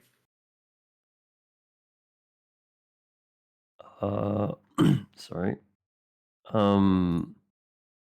What was my favorite moment? What was your favorite character arc? Who do you think had the best character growth in the campaign? Who do I think had the best character growth in the campaign? That's a good question because there were a lot of really good ones, and I'm sort of torn, but I think one sort of wins out. I think that to be honest, Melody probably had like the best character arc in my opinion. With like all of the interactions with her dad and um like the way everything just all tied together. Even the fact that like when there was the session that she had to miss out on, and you managed to like tie that into the story still. I think that Melody had probably the most interesting character arc, and sort of going from I this mean, I like couldn't have done it ragtag. without you, honestly. Yes. Sure. Yeah, going from this like sort of ragtag ruffian that was, rebelling against her like rich parents to like, no, I am still this ruffian, but like a bit more like wise to the world, and like I'm gonna stand up for myself, and I'm not doing this just because I'm a rebel. I'm doing this because it's me. Yeah. No, I would agree with that. Okay, Um, we'll go on to Caldwell. I'm trying to rapid fire through some of these questions, so we Yeah, get we have through time for something. everybody. Okay. Who do I think has the best character arc? Oh man, that's really hard. I mean, I don't want to say myself because I feel like that. I think Caldwell's character arc is the most obvious one there, right? The one most in your face, and so I think I really enjoyed learning at least from a like a bystander slash party member's perspective. I think I really enjoyed learning Mortarian's character arc. I really enjoyed learning like why he is quote unquote so ignorant, how much of a puppet he's been, and how he like comes to fulfill that and goes on to like kind of figure out what he does with his life afterwards. I think it's very interesting for someone who like his only purpose is this entity's will for him, and trying to find a way to put himself together after that is something that I'm super curious about, and something that leads me to wanting to know more. Of like, because like once you've fulfilled your purpose, I mean the same with Caldwell, right? His purpose is the end of Braxton. He doesn't really like, he's lost afterwards, but in the fact that like Mortarian kind of picks himself up and just kind of moves on, and I think that's pretty interesting. hmm. Interesting. Chirio? I have to agree with Numpty. I think Whispers I had the best character arc slash character growth. Though I will also say I did love learning about the fact that Thyra had a fan club. That she had like action figures out there. So Yeah, get yeah. ready. I mean, those biceps. How could you not? I mean, let's be honest. If Jonesy, if what's one of that you was gonna, suit? Like, yeah, if one of you was gonna be an so action much. figure, it That's would just definitely be Thyra. Yep. 8 out of 10. Um, yeah. Okay. Whispers. Okay, in terms of 180s, Caldwell, obviously, like, even if he did need a little bit of encouragement, a little nap, in order to get there. In terms of what I wanted to know more about, I would say, Mortarion and Alarie are tied for me. There was so much with like Alarie with like the whole Principate and Orin and everything where I was like, oh, I would love to know more about that. Mortarion, obviously, I think that there was like a cool bit of tension between like Whisper and Mortarion's backstories that I thought was very intriguing. I would have loved to have more time to explore that and flesh it out. But yeah, that I think those are my favorites. Interesting. I don't have any favorites. I think all my players are equally great. I have no favorite children. Cough, cough. Yeah, I have no favorite children. I mean, the difficulty of such a relatively short campaign is that unfortunately, like, and like I will freely admit, like some people got a bit more time in the spotlight than others, which I as a DM regret because I think everyone had very interesting stories to tell. Um, I would have loved to do like Thyra in the Principate or Thyra in Abyssine or Alarie in the Principate dealing with her father, much like Whispers did. And unfortunately could not get to everything. But I think everyone had good character growth, and I think that's what made me really happy about this campaign. Um, okay, Thyra, you are up. Mm, kind of simple here, if I'm honest. I was always the most interested from the beginning in Mortarion. I love a good warlock story. I'm a sucker for it. I don't know why. Like I haven't even played a warlock yet. I'm going to, but like that's like 100% my next one. But like to bump off. But yeah, I started getting into warlocks like I don't know, just their different story and like the different patrons and stuff. I was like, oh, no. So I would definitely say, um, from the beginning, was interested in Mortarion. I think if we're talking about like actually like their arc in story, probably Caldwell, just because it was probably the strongest through thread. Um, but yeah, what was the other thing? Who had the most growth throughout the campaign? Uh, yeah, probably again. Also just Caldwell, right? Yay. Simple. Fair, fair. Zilly, you are up last. Because I was trying to think, so I'm expecting a great answer. Oh gosh. Oof, all the pressure, huh? Okay, anyway, so I was thinking the most interesting characters and I would have loved to know more was definitely Mortarion. I was like very curious with about him, especially like with his opening dialogue. What was it? The something disease? Does anyone Venereal remember what it disease? was? Which one? Yeah, You're the talking venereal about disease. Oh, Caldwell's Not Caldwell. venereal. yeah. Caldwell. No, yeah, that's Caldwell, but like Mortarion was like Caldwell just uh had fucking gonorrhea the entire time. We just never addressed it. yeah. And Mortarion was Hey, he like talking spends a about lot of how time at it's the like brothel. it was like yeah, I Mortarion was completely talking about forgot like how about it that. was what was it? It was infectious or something like that. Yeah. Yeah. Yeah. Yeah, I don't Yeah, remember. I do, I do remember the he was Caldwell worried it was disease. contagious. Yeah. Yeah. Yeah. The way his brain works really piqued my intrigue and I wanted to know more about that as like I wanted to know more about Mortarion's personality is what I would say. Mm, fair. Um there's also Thyra. When Alarie first saw her, she was like dangling in the ceiling with her hoofs stuck. She was just floating. Okay. We don't talk about that, okay? We don't talk about that. It's fine. So Cramp yeah. space, okay? Okay, it wasn't my fault. But yeah, knowing what I know now and like how D&D works, I would have loved to have like moments with them like exploring those aspects a little bit more. As far as character development, I mean like mm, I mean logically speaking, Caldwell had the most character development, right? I mean, man went through a lot, okay, this whole campaign. So yeah, that's my response. Interesting. Okay. Okay. Speaking on Caldwell, there's a lot of questions about potential Caldwell evil arc. Chose one. Caldwell went through some pretty dark shit and looked until the very end to be going down an extremely evil road. What would Caldwell's villain arc look like? And I believe this particular one was from Elsa. Okay. Yeah. So I always thought, like, up to that point, up until the epilogue, up until he got brainwashed, I thought that Caldwell was gonna be evil.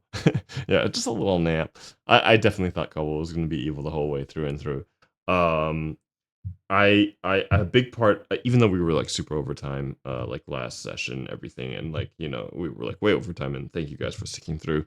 The reason why I want to RP that because is like I really didn't know where Caldwell would go because I didn't want to just force him into this like he's gonna be evil, he's gonna be the next Braxton, he's gonna be the next Cannon King. To be fair, I feel like if I had won the roles against Devora, won the roles against Greylog, where like Caldwell was doing well, there's no way he would have listened to Whispers and Lottie. There's no way he would have just like been like screw off, like leave me forever, or he would have like straight up fought them, right? Because he feels like he had been attacked by them in the temple and been like, I'm gonna be Cannon King. I'm gonna rule everything that I have that I want is everything that Braxton wanted, right? Because he wiped out Braxton. He was denied that like victory over eating the heart, over everything. Like so he already like really dislikes Mortarian and Whispers.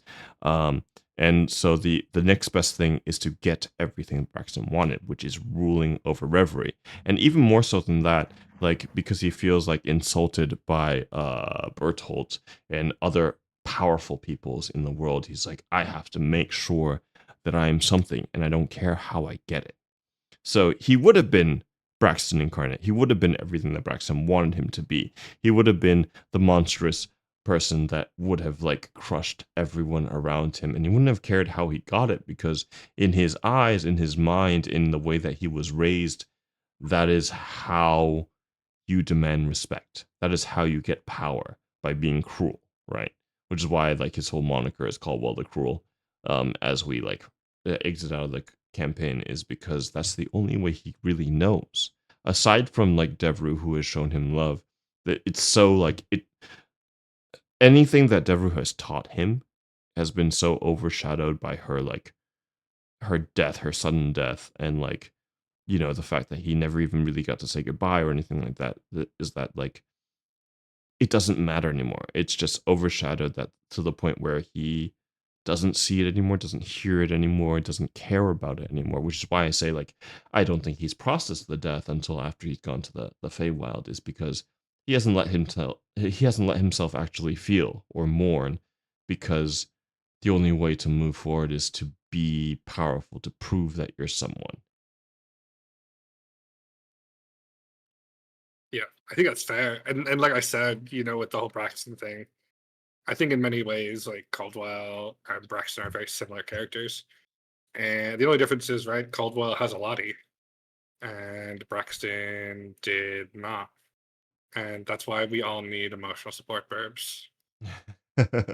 Need a lot of Um, support. yeah, we all need a Lottie in our lives. Also, the poll ended, what VD did Caldwell have? And everyone voted something unnamed. Oh.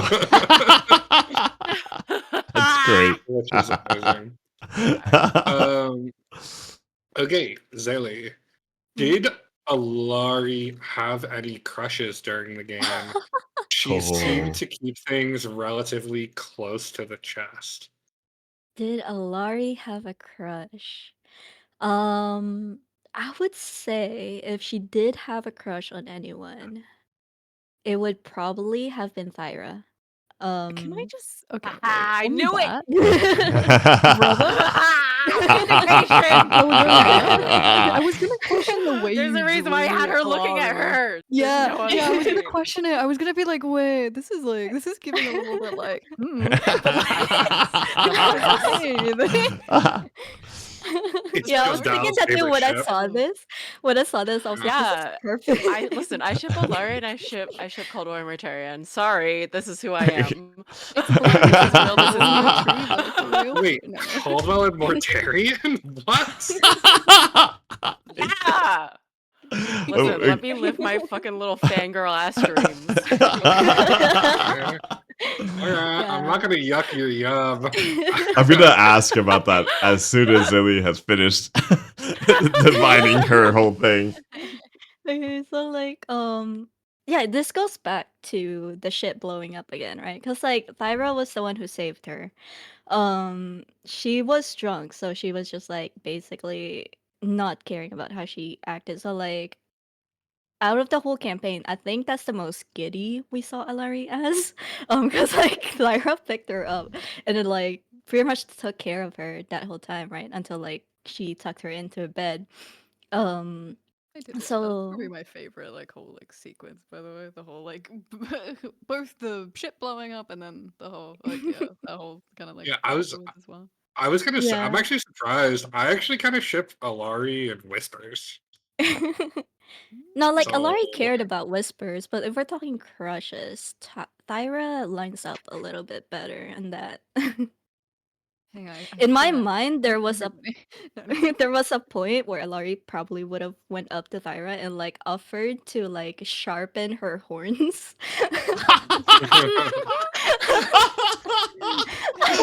is that a Sorry, but I wish euphemism? OJ Or? had like a whole like fan fiction moment of like the horns are sensitive. Yes! Yes! Jesus. I'm gonna pour out some whiskey now. Yeah, I don't know if I have enough drink for this. All right. Then I guess Caldwell and Martarian, same question. Yeah, it's Swainless Whispers. Okay. So I don't know. I just like felt that they spent like a lot of time together, like solo, where like Mortarian was constantly going after Caldwell to like talk to him, and I'm like, vibes. I was like, I this think is honestly Chirio and giving Whispers are Clueless gay, the and I love it. Yeah. oh yeah, for sure. I think the Chirio and Whispers are like platonic soulmates for sure. Oh Like yeah. the really Yes. good moments that you two had Yes. together, character wise, was and like even the ending, right? You're that gives like platonic soulmate vibes, where it's like you two are like bound forever, helping each other out. Yeah. Yes. They went to go live in Yeah. a cottage, and history will never miss friends. Yeah, I mean, okay, so I will admit that there are many events where Mortarian definitely tried to pick on Caldwell, and Caldwell in his emotionally repressed way would get frustrated and just walk away because he doesn't know what else to do. He's like, I'm dramatic, and walks away like Batman. But like I feel like I guess I could see it. I mean, what do you Yeah, think, and at one Numpty, my point, y'all should beloved? have kissed, in my opinion. Anyways. What are Jesus. Numpty's thoughts?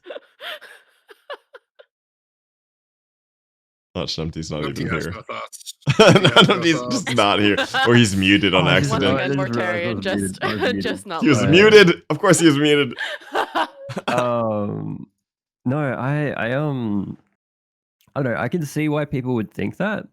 I think it's not so much of like the teasing as like the oh yeah, I'm gonna tease the person I like, that sort of thing. I think it was more of teasing like this guy is a surly piece of shit, and maybe a little bit of personal humor might make him able to laugh a little bit, just like a bit of deprecation might make him be like, oh, you know what, this is a shitty situation we're in. It's like it's not that bad. But every single time, it was Caldwell would be like, "Nope, I'm not having any of this shit." Caldwell's like, I don't have a sense of humor. I refuse. It Wait. died in the war. Wait, so Numpty, are you Mm. rejecting me? I mean, Mortarian is rejecting you. So... Okay, so I still have a chance. I get Fair. it. Fair, that's fine. Alright, well, as the fan fiction writers start furiously scribbling, Yeah. we're gonna go ahead and move Luckily, on. I'm an artist and I can make my own fan art. Anyway. Well, DM Dalgona, your art ideas. Anyway, okay. I'm just looking at time. We're gonna rapid fire through some questions, so I'm looking like for quick, snappy answers. Cast. What is your character's drink of choice? Are they a lightweight drinker? Can I start? Okay. Yeah, Fruity go for it. shit. Go. And yes, she's super lightweight. She's like, you'll find her flying upside down. She's had maybe half a drink. All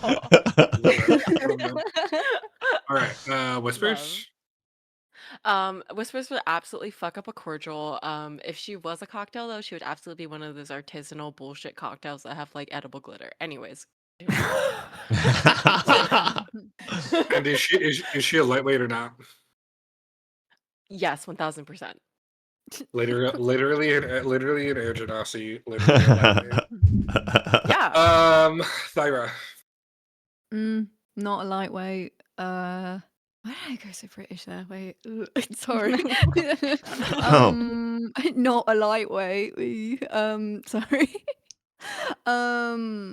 You know what? I feel like just you regular, good old mead beer person. If I'm honest, just your plain old stuff.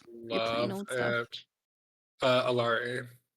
Alarie's definitely a lightweight. The answer to her favorite choice is yes. Love it. Especially weird looking Explosive? ones in magic bottles. When I explode.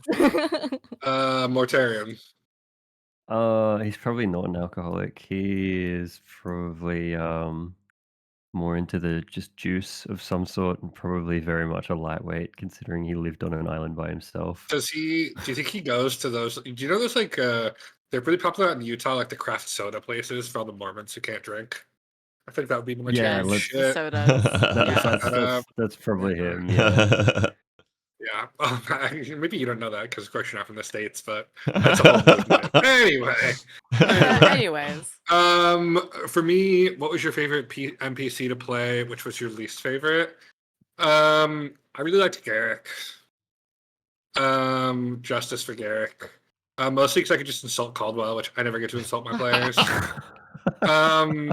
Garrick was great. Garrick was like a nice paternal, like dad figure. And yeah, TLDR, Garrick does survive, but he never fucking goes back to Reverie. He was left in Reverie. You guys didn't take him with you. Oh, Listen, I Well- wanted to have a whole side arc with Garrick because okay, so this never got brought up. There just wasn't a good time. I felt to like bring it up, but Whispers spoke Dwarvish, and her family was jewelers, so she had worked with a lot of dwarves, so she had a certain affection for them that never got brought in. Well, there you go, free background stuff. Yeah, Garrick was my favorite. My least favorite, probably Bert Holt, because God, did I just feel so bad, like emotionally abusing Dalgona like that? Like, Dal and I didn't know each other before this campaign, and I got to play both her dead fiance and her abusive father, which is I feel like has been a good bonding experience for us. Don't forget the creepy man. What's his name? Oh yeah. Yeah. Oh, lopsided eye guy. Yeah. Leonardo Santoro. Yeah. His eyes are not lopsided. I literally measured They them. were. They were. And then As an artist, I will tell you. I went back and I fixed that. Because when she told me, I couldn't unsee it. Yeah. Actually, he might have been my favorite because almost all my characters have some sort of redeeming quality about them.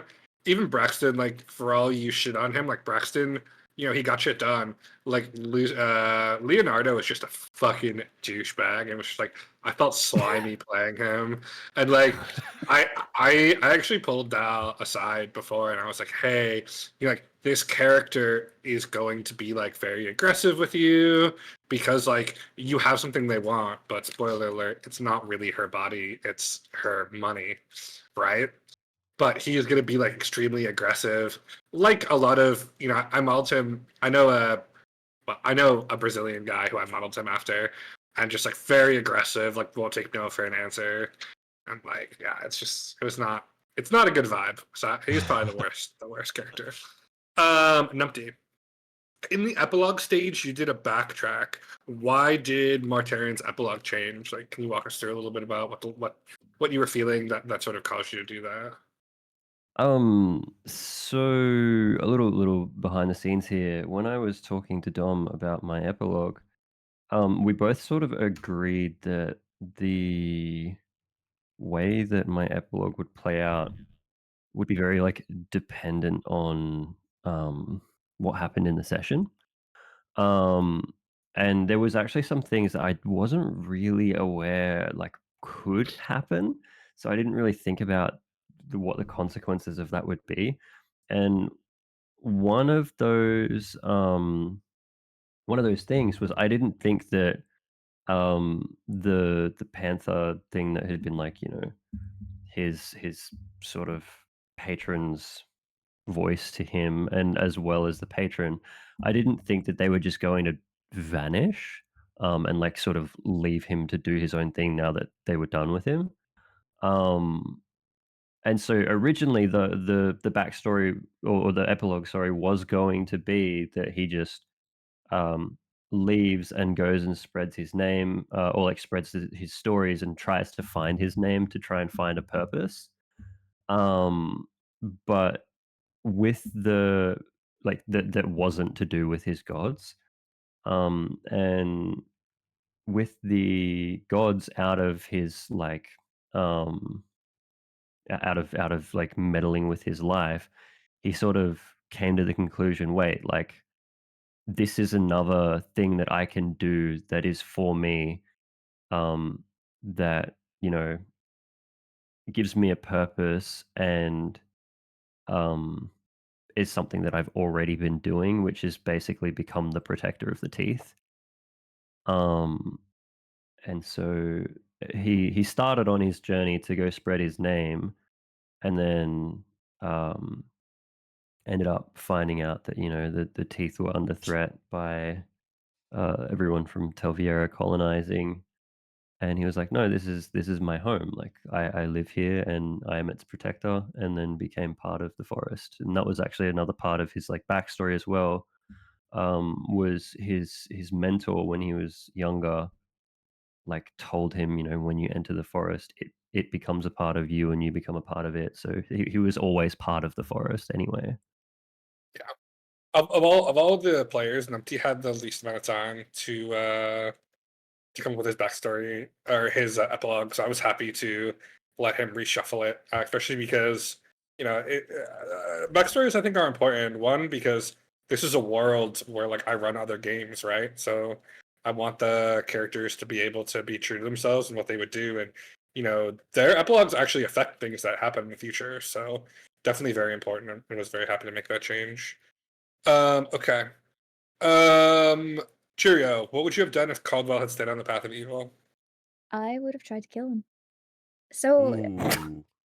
I'm not even kidding. So Lottie is thing. She's not upset that he's evil, but in her backstory, her dad basically became insane, and Caldwell was starting to look like her dad, and she refused to go through that again. Especially as someone to like basically give up her immortality for. So if he refused to choose her, Hurry up. she would You're, have you're killed him. cutting. You're cutting in and out. Or Hello? I think we got the gist. You know, her father was, you know, Caldwell started to remind her of her father, and she was not going to let someone she was giving up her immortality for go down that path, which makes a lot Exactly. of sense. Although Yeah. death is a strong option, but I love that for you. When in doubt, murder mittens. Yeah. I think it's fair. Okay. Given the fact that he rolled 2 against both their spells, I think he would have gotten obliterated by Whispers and Lottie. Yeah. I mean, look, we could sit here and talk for like hours about the ethical considerations of what was done, because in the end, I don't know.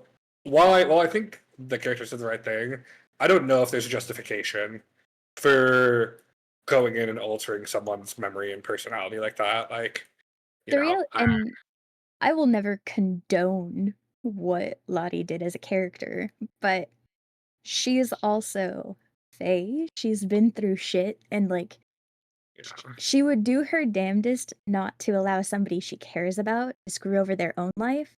And if she couldn't do that, then like the next best thing for her is like save them from their suffering. yeah, through murder. Exactly. Yeah, Through I love With it. murder. love. With love. Bug, how did it feel to have your demigod Hydra kill stolen by Zelly? Oh my god. I don't have on here who asked this, but this was actually asked by someone. So Also, I'd That's like to pretty say funny. before he answered this, he stole Yeah. my Braxton kill. Okay. Maybe you stole the Braxton kill, which is, super important for, Caldwell's story, and you would have given it up. But the Larry's kill was kind of crazy considering, okay, and I will admit that a lot of it was from Lottie's support because of the holy weapon and whatnot. But the amount of damages, I think Caldwell took 4 out of 5 heads down. the amount of freaking damage that Caldwell did to that Hydra, to the point where, like, Lottie was sorry, Alarie was just kind of like, Alarie. oh no, I'm scared the entire time, and I can maybe throw a dagger or two. To the point where she gets the last hit, I'm just like, well, I guess, Miss Rogue can like just strike true at the last second. Mr. Pirate was on the beach the whole time, trying not to die, by the way, during the Braxton fight. that's so true. That's so true. No, it's So just like, true. wow, Alarie, you're so cool. Wow, you killed the Hydra all by yourself, because she didn't see her the entire fight, and then she just popped up and killed the Hydra, and she was just like, wow, Alarie, you're so great. I mean, to be fair, I would take the Braxton kill over the Hydra kill any day. True. In I terms think of story Braxton for was a far Caldwell. more impactful kill. Although obviously you will never have the title of God Slayer like Zelly does, but you can't have everything. Okay. Okay. Okay. Cast.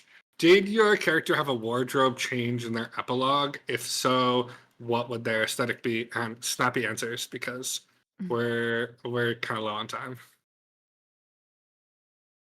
Who are we I can starting start with? 'cause I already thought of Oh, this. go. No, Ooh. I reckon it's kind of like back to tried and true. You sort of, I I do imagine something similar, not complete like a still suit from Dune, but like obviously kind of like the garb, the like silk, the silken like not robes, but like the fabrics going over a much more like covered potentially covered look.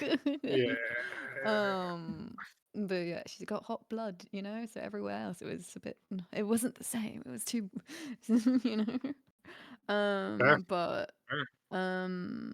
yeah, no, definitely more of like a Dune-esque vibe. Fair. Okay, let's go left from Thyra to Alarie. Would you have had a wardrobe change?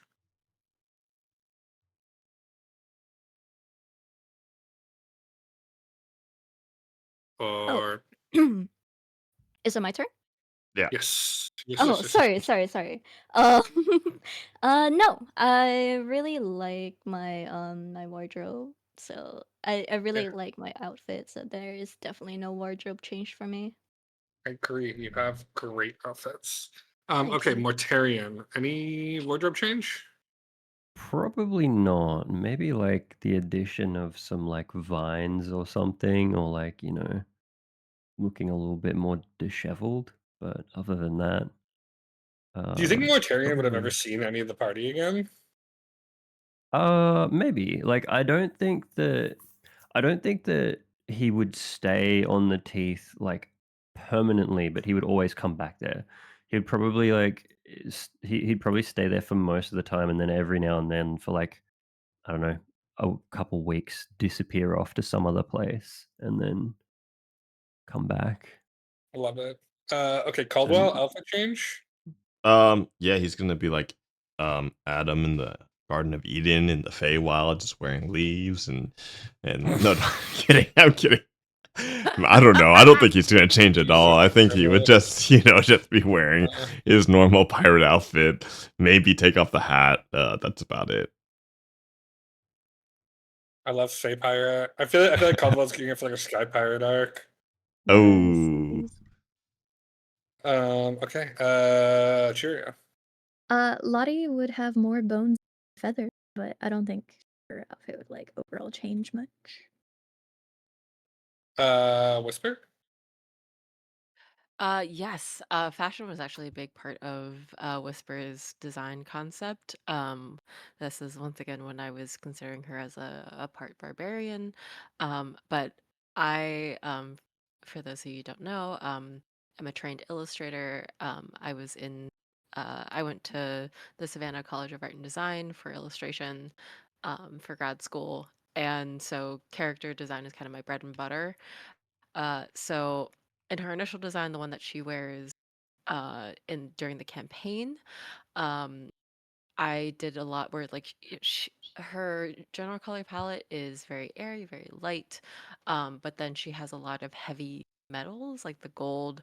Gold I consider to be an earth element. Earth is heavy, she's air. It was meant to contrast against her actual nature.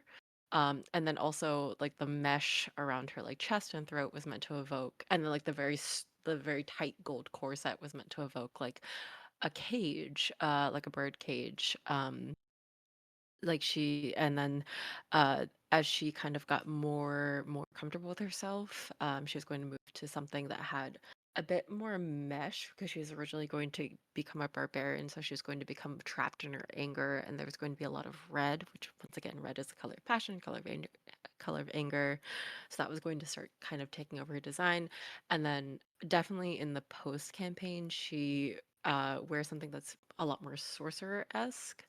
Um, Sorcerer, like warlock, where it's very flowy. She's finally comfortable. She finally lets her hair out of like tight braid that she has. And she's able to kind of embrace herself as an Air Genasi. And yeah, she really leans into that theming. So that's that was her journey with her wardrobe. Love it. Okay. Um, we're moving on to our very final section, which is a couple brief questions reflecting on things. We'll try to get through these in the time we have. We might run a little bit over. I know Noir does have a pretty hard stop, but I do want to make sure we give these questions some level of justice. So let's kind of see how it goes. But um, okay, for those of you who played D&D before this, how is this experience different from your other campaigns? And then yeah, we're just gonna do that to start. So if you've played before, how was it different? How was it similar? I actually got to finish this campaign. None of my campaigns have been finished before. Yeah. We always have to That's stop for You so know, something. real. agree. Yeah, for sure. Finishing a campaign is like the final boss of D&D. Mhm. Um, Uh, I think it's very similar to like every other one that I've played. Surprisingly, live streaming it doesn't actually change that much. Um, maybe just like the being on time part is about the only thing that it changes.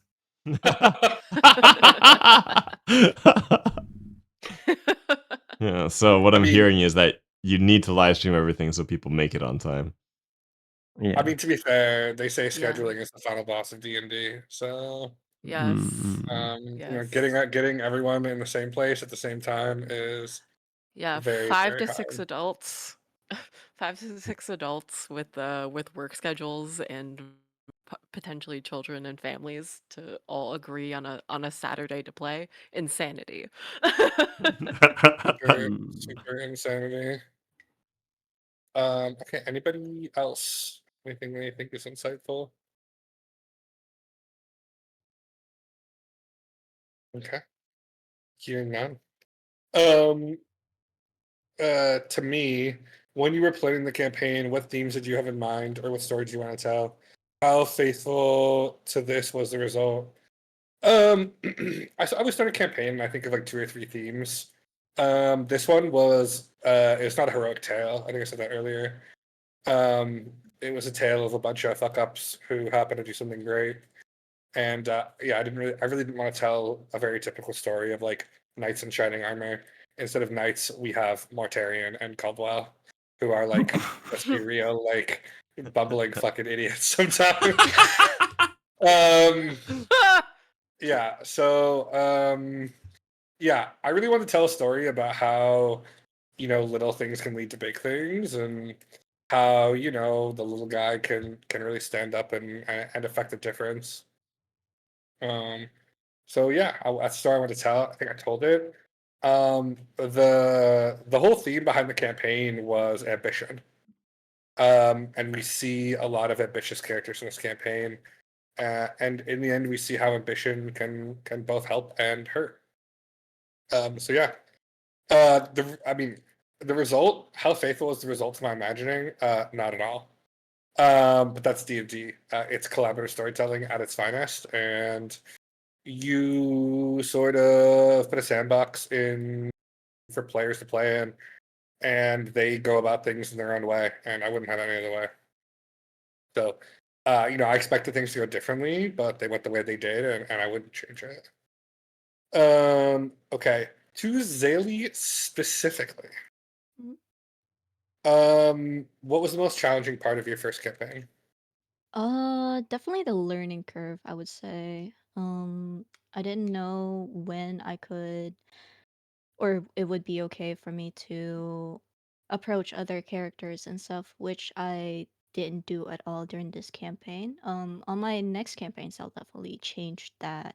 But like, most of it is just like not knowing if I could do that or not. Not because of like the uh, DM's side. It's because we were streaming it, so I didn't want any of the interactions to derail where we were going and like take up time that we could have been um doing other things and like progressing the story kind of thing.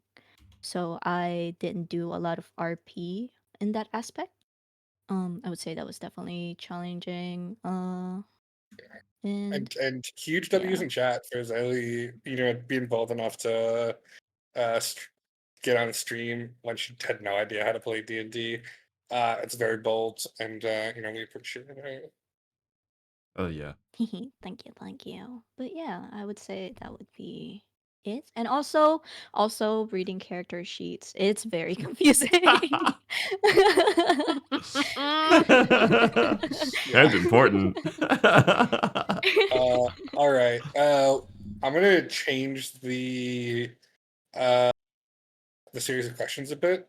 Because I know Noir, I know you have a relatively hard stop, and so there is one more question Yes, I do. directly towards you, and that is: was there a world where Thyra wanted to be romantically involved with Amira in the epilogue? I have a very straightforward answer to this. No, big fat no. It's very much little sister energy. It is not little sister, almost more akin to surrogate daughter energy between like for Thyra to Amira. So 100% no. That would be wildly inappropriate for how Thyra thinks of Amira. I Wildly wild and inappropriate. Yeah, I also agree. I was actually kind of surprised by this question because I feel like there is such an inherent power imbalance between them. Yes. Considering like Thyra saved her life, and I don't know how.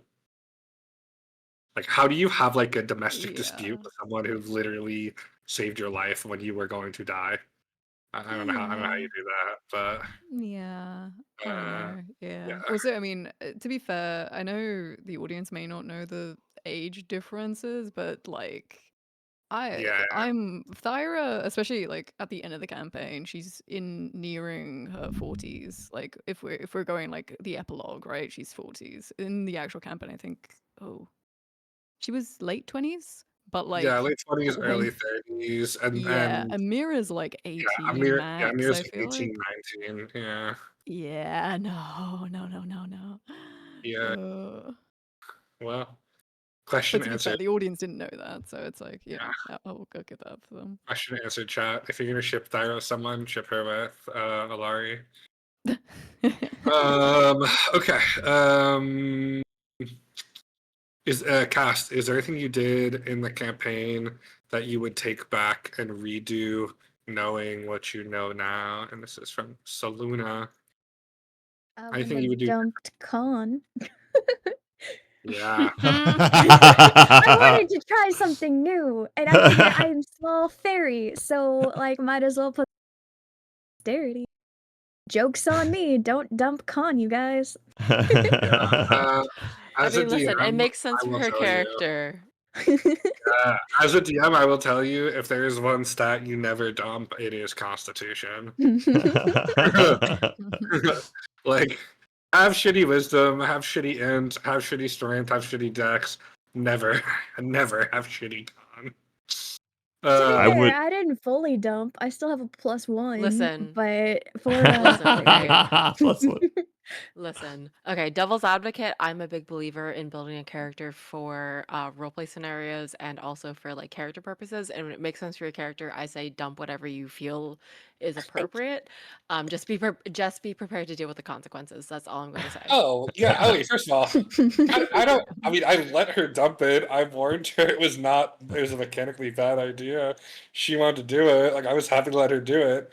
But in the end, Mortarian had double her health.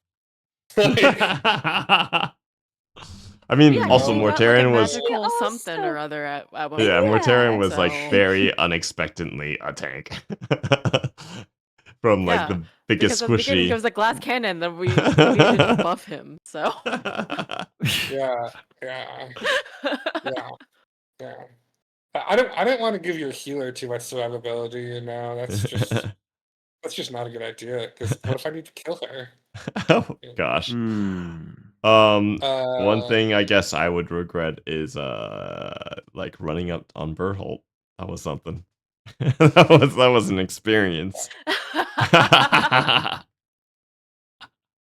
yes, yes, it was. Yeah. I think Caldwell learned that the world is much bigger than he thought it was, and that there are people far more powerful than he is. Okay, anyone else? Any regrets? Okay, hearing none. Dom, did any of the players make a decision you would advised against? Did it work out unexpectedly? This is from Sal. Yes. Characters are constantly making decisions that you don't really understand, and it can sometimes be because I didn't explain things well enough, or it often is because when you build things, you have full knowledge and your players do not. And it's like when you know something, it's very easy for you to make certain connections, but it's not always so easy for your players. But with collaborative storytelling, like, presenting your players the problem and letting them solve it however they want is amazing. Like, I could have written this campaign 1,000 times. I could have never expected Alarie to blow up their ship. Like, I could write this campaign 1,000 times, and that would never happen. Like, and I had plans for that boat. Like, I had plans for it. I'm sorry. But you know what? Like, I literally when Alarie blew, so there was originally supposed to be a Principate arc, where the party briefly went to the Principate, but with Alarie blowing up the ship, they had no way to get there. And so originally I had planned for them to discover Braxton's treachery in the Principate. But obviously that couldn't happen because they couldn't get there. So I had to change basically the entire middle arc of the campaign, which is fine. But yes, no, you can never tell what your players are going to do. They're little chaos goblins and they run around like little goblins do. And Try to you catch just- me. You will never get me Yeah. alive. Yeah. Specifically, Zaylee. you really just have to react to what they do and take good notes. Okay. Cast, is there anything that shocked you about how your character developed in the course of this campaign? Not really. Things went No. pretty seamlessly. Oh, for Caldwell, I think the big thing is like the thing that quote unquote shocked me because I was so hard pushing for him to be evil by the end, was that he got like jumped. I did not expect Rock me Chirio in Lottie's arms. and Falcona to plot to brainwash him and kidnap him. But he's living his happy life as a brainwashed zombie now, and we're sure to not see any wait. consequences of that ever. We didn't brainwash him. We just gaslighted No. him into thinking that we were in the right, and Yeah. yes, It like was girl, literally one mean, conversation. keep girl It down. was Bestie, it was also- one conversation. there was also some brainwashing involved, like a replacement of a memory No. entirely. I mean, modified memory is such a scary spell because, like, Yes. you Yeah, know, it is. when we accept the memories as truth, we'll justify them. Caldwell has to tackle, like, okay, like, why? Like, why did I agree to this? Like, how can I logically, like, get there? And the reality is, like, you can't, right? Because he was literally brainwashed.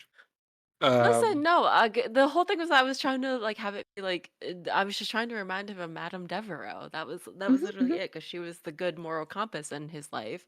I wasn't trying to be like you're a different person. I was just like you had people that cared about you, and then also like there was like this is a common thing in D&D campaigns I feel, but like it's like daddy issues, daddy issues, daddy issues, um, father figure issues, but no, it was just like the whole thing was that there was there was so much like synchronicity between like Whisper's backstory and Scarlett's backstory and like Caldwell's backstory, where it was like he didn't see way forward. Whisper's whole thing was that like if you feel defeatist about this, like then that means that like I cannot. There's no hope for me. There's no hope for Scarlett. Like we're trapped in the shadow of these horrible people's like legacies, and I can't accept that. Exactly. So, yeah. Interesting. Exactly. Interesting. Mind wipe. Justifications. Mind wipe. Okay. I think that is all we're gonna have time for. There's a couple more questions. I'll try to answer them in the D&D questions channel. But yeah, I think that's it's a pretty wholesome summary of everything that happened. So yeah, let's do our final outros, my friends. And we'll start Oh. on the far right with Thyra. Ooh, oh. Ah, yes, me. How do you do this, Fred? I'm Necro Noir. I played fire. Me like defaulting back to like the same thing as the beginning. No, but it has been a pleasure. It has been a very fun couple months now. Which again, I think I said this last time or two sessions ago as well, where it was like, damn, now months. But yeah, it has been a absolute pleasure. It's been great. Also, I mean, yeah, just such a great cast. Everyone did fantastically. But yeah, no, but it is unfortunately time to say goodbye to our lovely characters. So very sad. Lovely characters, a lovely story by Dom as well. So yeah, very sad. But yeah, I'm gonna pass it over because I think I've said my piece. All right, Aw. Valerie. I had a lot of fun gathering round the campfire and tell our D&D. It was definitely a great first campaign, you guys. Thank you for giving me this experience and like actually allowing me to like D&D. Fun fact, because of this, I went back to play Baldur's Gate solo run. Woo woo. And actually am enjoying it because like now I understand like what these stuff, like what cantrips are and all that kind of stuff. So yeah. And all like no, no random looting in front of a grieving family anymore. No saloons. That's So real life yeah. character growth right there. Seeing it in real time. On to Numpty. Hi, me, Numpty. Um, I'm sad to see it end, but it had to come to an end sometime. And I'm sure there'll be more in the future of some sort of D&D content, I'm sure. And I'm looking forward to that. And yeah, Are you excited enough to thanks get to up everyone. ass early on I'm Saturday definitely or Sunday? excited to have. I'm definitely excited to have every second Sunday back and not have to wake up at 4:30. Yes. Um, Numpty, move to a better time zone, please. Let's pass it off to yeah, no, that's Cheerios. it. Oh, let's pass it off to Cheerios so I can close this out. Do you want to commit murder? Donation? No, this is honestly a blast, you guys. And as a whole, thank you, drinks, Q&A. I love and appreciate you. And it was a great like first stream experience as a whole. I hope we can continue this and yeah, dalgona. All right. So yeah, this was also my first stream experience.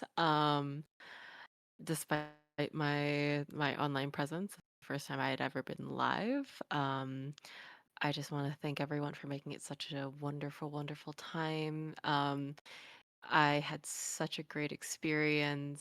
Uh, Thanks for listening to my abrasive ass donkey laugh for so long. I appreciate y'all. Um, and I hope to see you in the next one. If we do again, hell yeah, let's go. Hell yeah. Yeah, guys. Wow, what an adventure! I feel like we all went on a journey, just like the characters went on a journey, and so yeah, wow, that was a whole ass thing we did, guys. Thank you so much for those of you who followed along with us and sort of explored this world with us. I don't know if this is our last D&D content. It's hard to believe it is, considering how much of a blast we all had. But who knows what the future holds? We will definitely keep you guys updated with anything we're doing. And yeah, definitely hope to be playing D&D with you all again, and just big W's in the chat for all of our casts, guys. They were really amazing. No I mean, no, without people to fuck it up, no world is interesting or fun, and couldn't have asked for a better cast. So yeah, much love to you guys all, and yeah, let's see what the future holds for us. Passing it over to Vogue. All right. Before I close this out, I have one thing to say.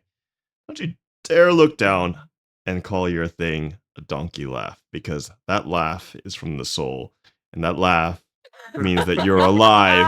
And when people laugh, like they really laugh and not just, they let it feel. And that's what you do. And who cares what other people think? Because, like Briar said in chat, that laugh is great. All right. And let's get a W Thank you. in the chat for everyone. Oh, no. Can I get a W in the chat specifically for Dom? For putting this together, for spending all the hours, for putting everything together for us. And thank you so much for this journey. And can I thank you guys for joining us on this experience, this journey. I know not all of you made it from the beginning. I know some of you made it from the beginning. Either way, this has been an adventure that we've explored together and that we've enjoyed. And it is the end of this campaign, which is crazy because who knows if we ever see these people again. But either way, I want to say thank you. And I'm sure the rest of the cast wants to say thank you. And with that said, because you guys all said W, then I can name you guys off. So, with that said, I'm going to say goodbye to the audience. So, goodbye, DJ Chirio. Goodbye, Briar Pelt. Goodbye, Numpty the Bard. Goodbye, Castle Rat. Goodbye, Briar Pelt. Goodbye, Alex Lamia. Goodbye, Blue Roses. Goodbye, Necro Noir VT. Goodbye, Saluna Black. Goodbye, Cole Christo. Goodbye. Did I say Castle Rat already? Goodbye, Zeri. Goodbye. I think I said Briar Pelt already. I'm starting to lose my mind. I've been drinking a little bit, You're if you drunk. haven't noticed. You're drunk. Goodbye, AST. Goodbye, people in general. And thank you so much for joining us for this entire campaign. This is it for us, for the pirate crew of Reverie. And I hope you have a wonderful rest of your time zone, wherever you are. Bye-bye now. Bye. Long day without you.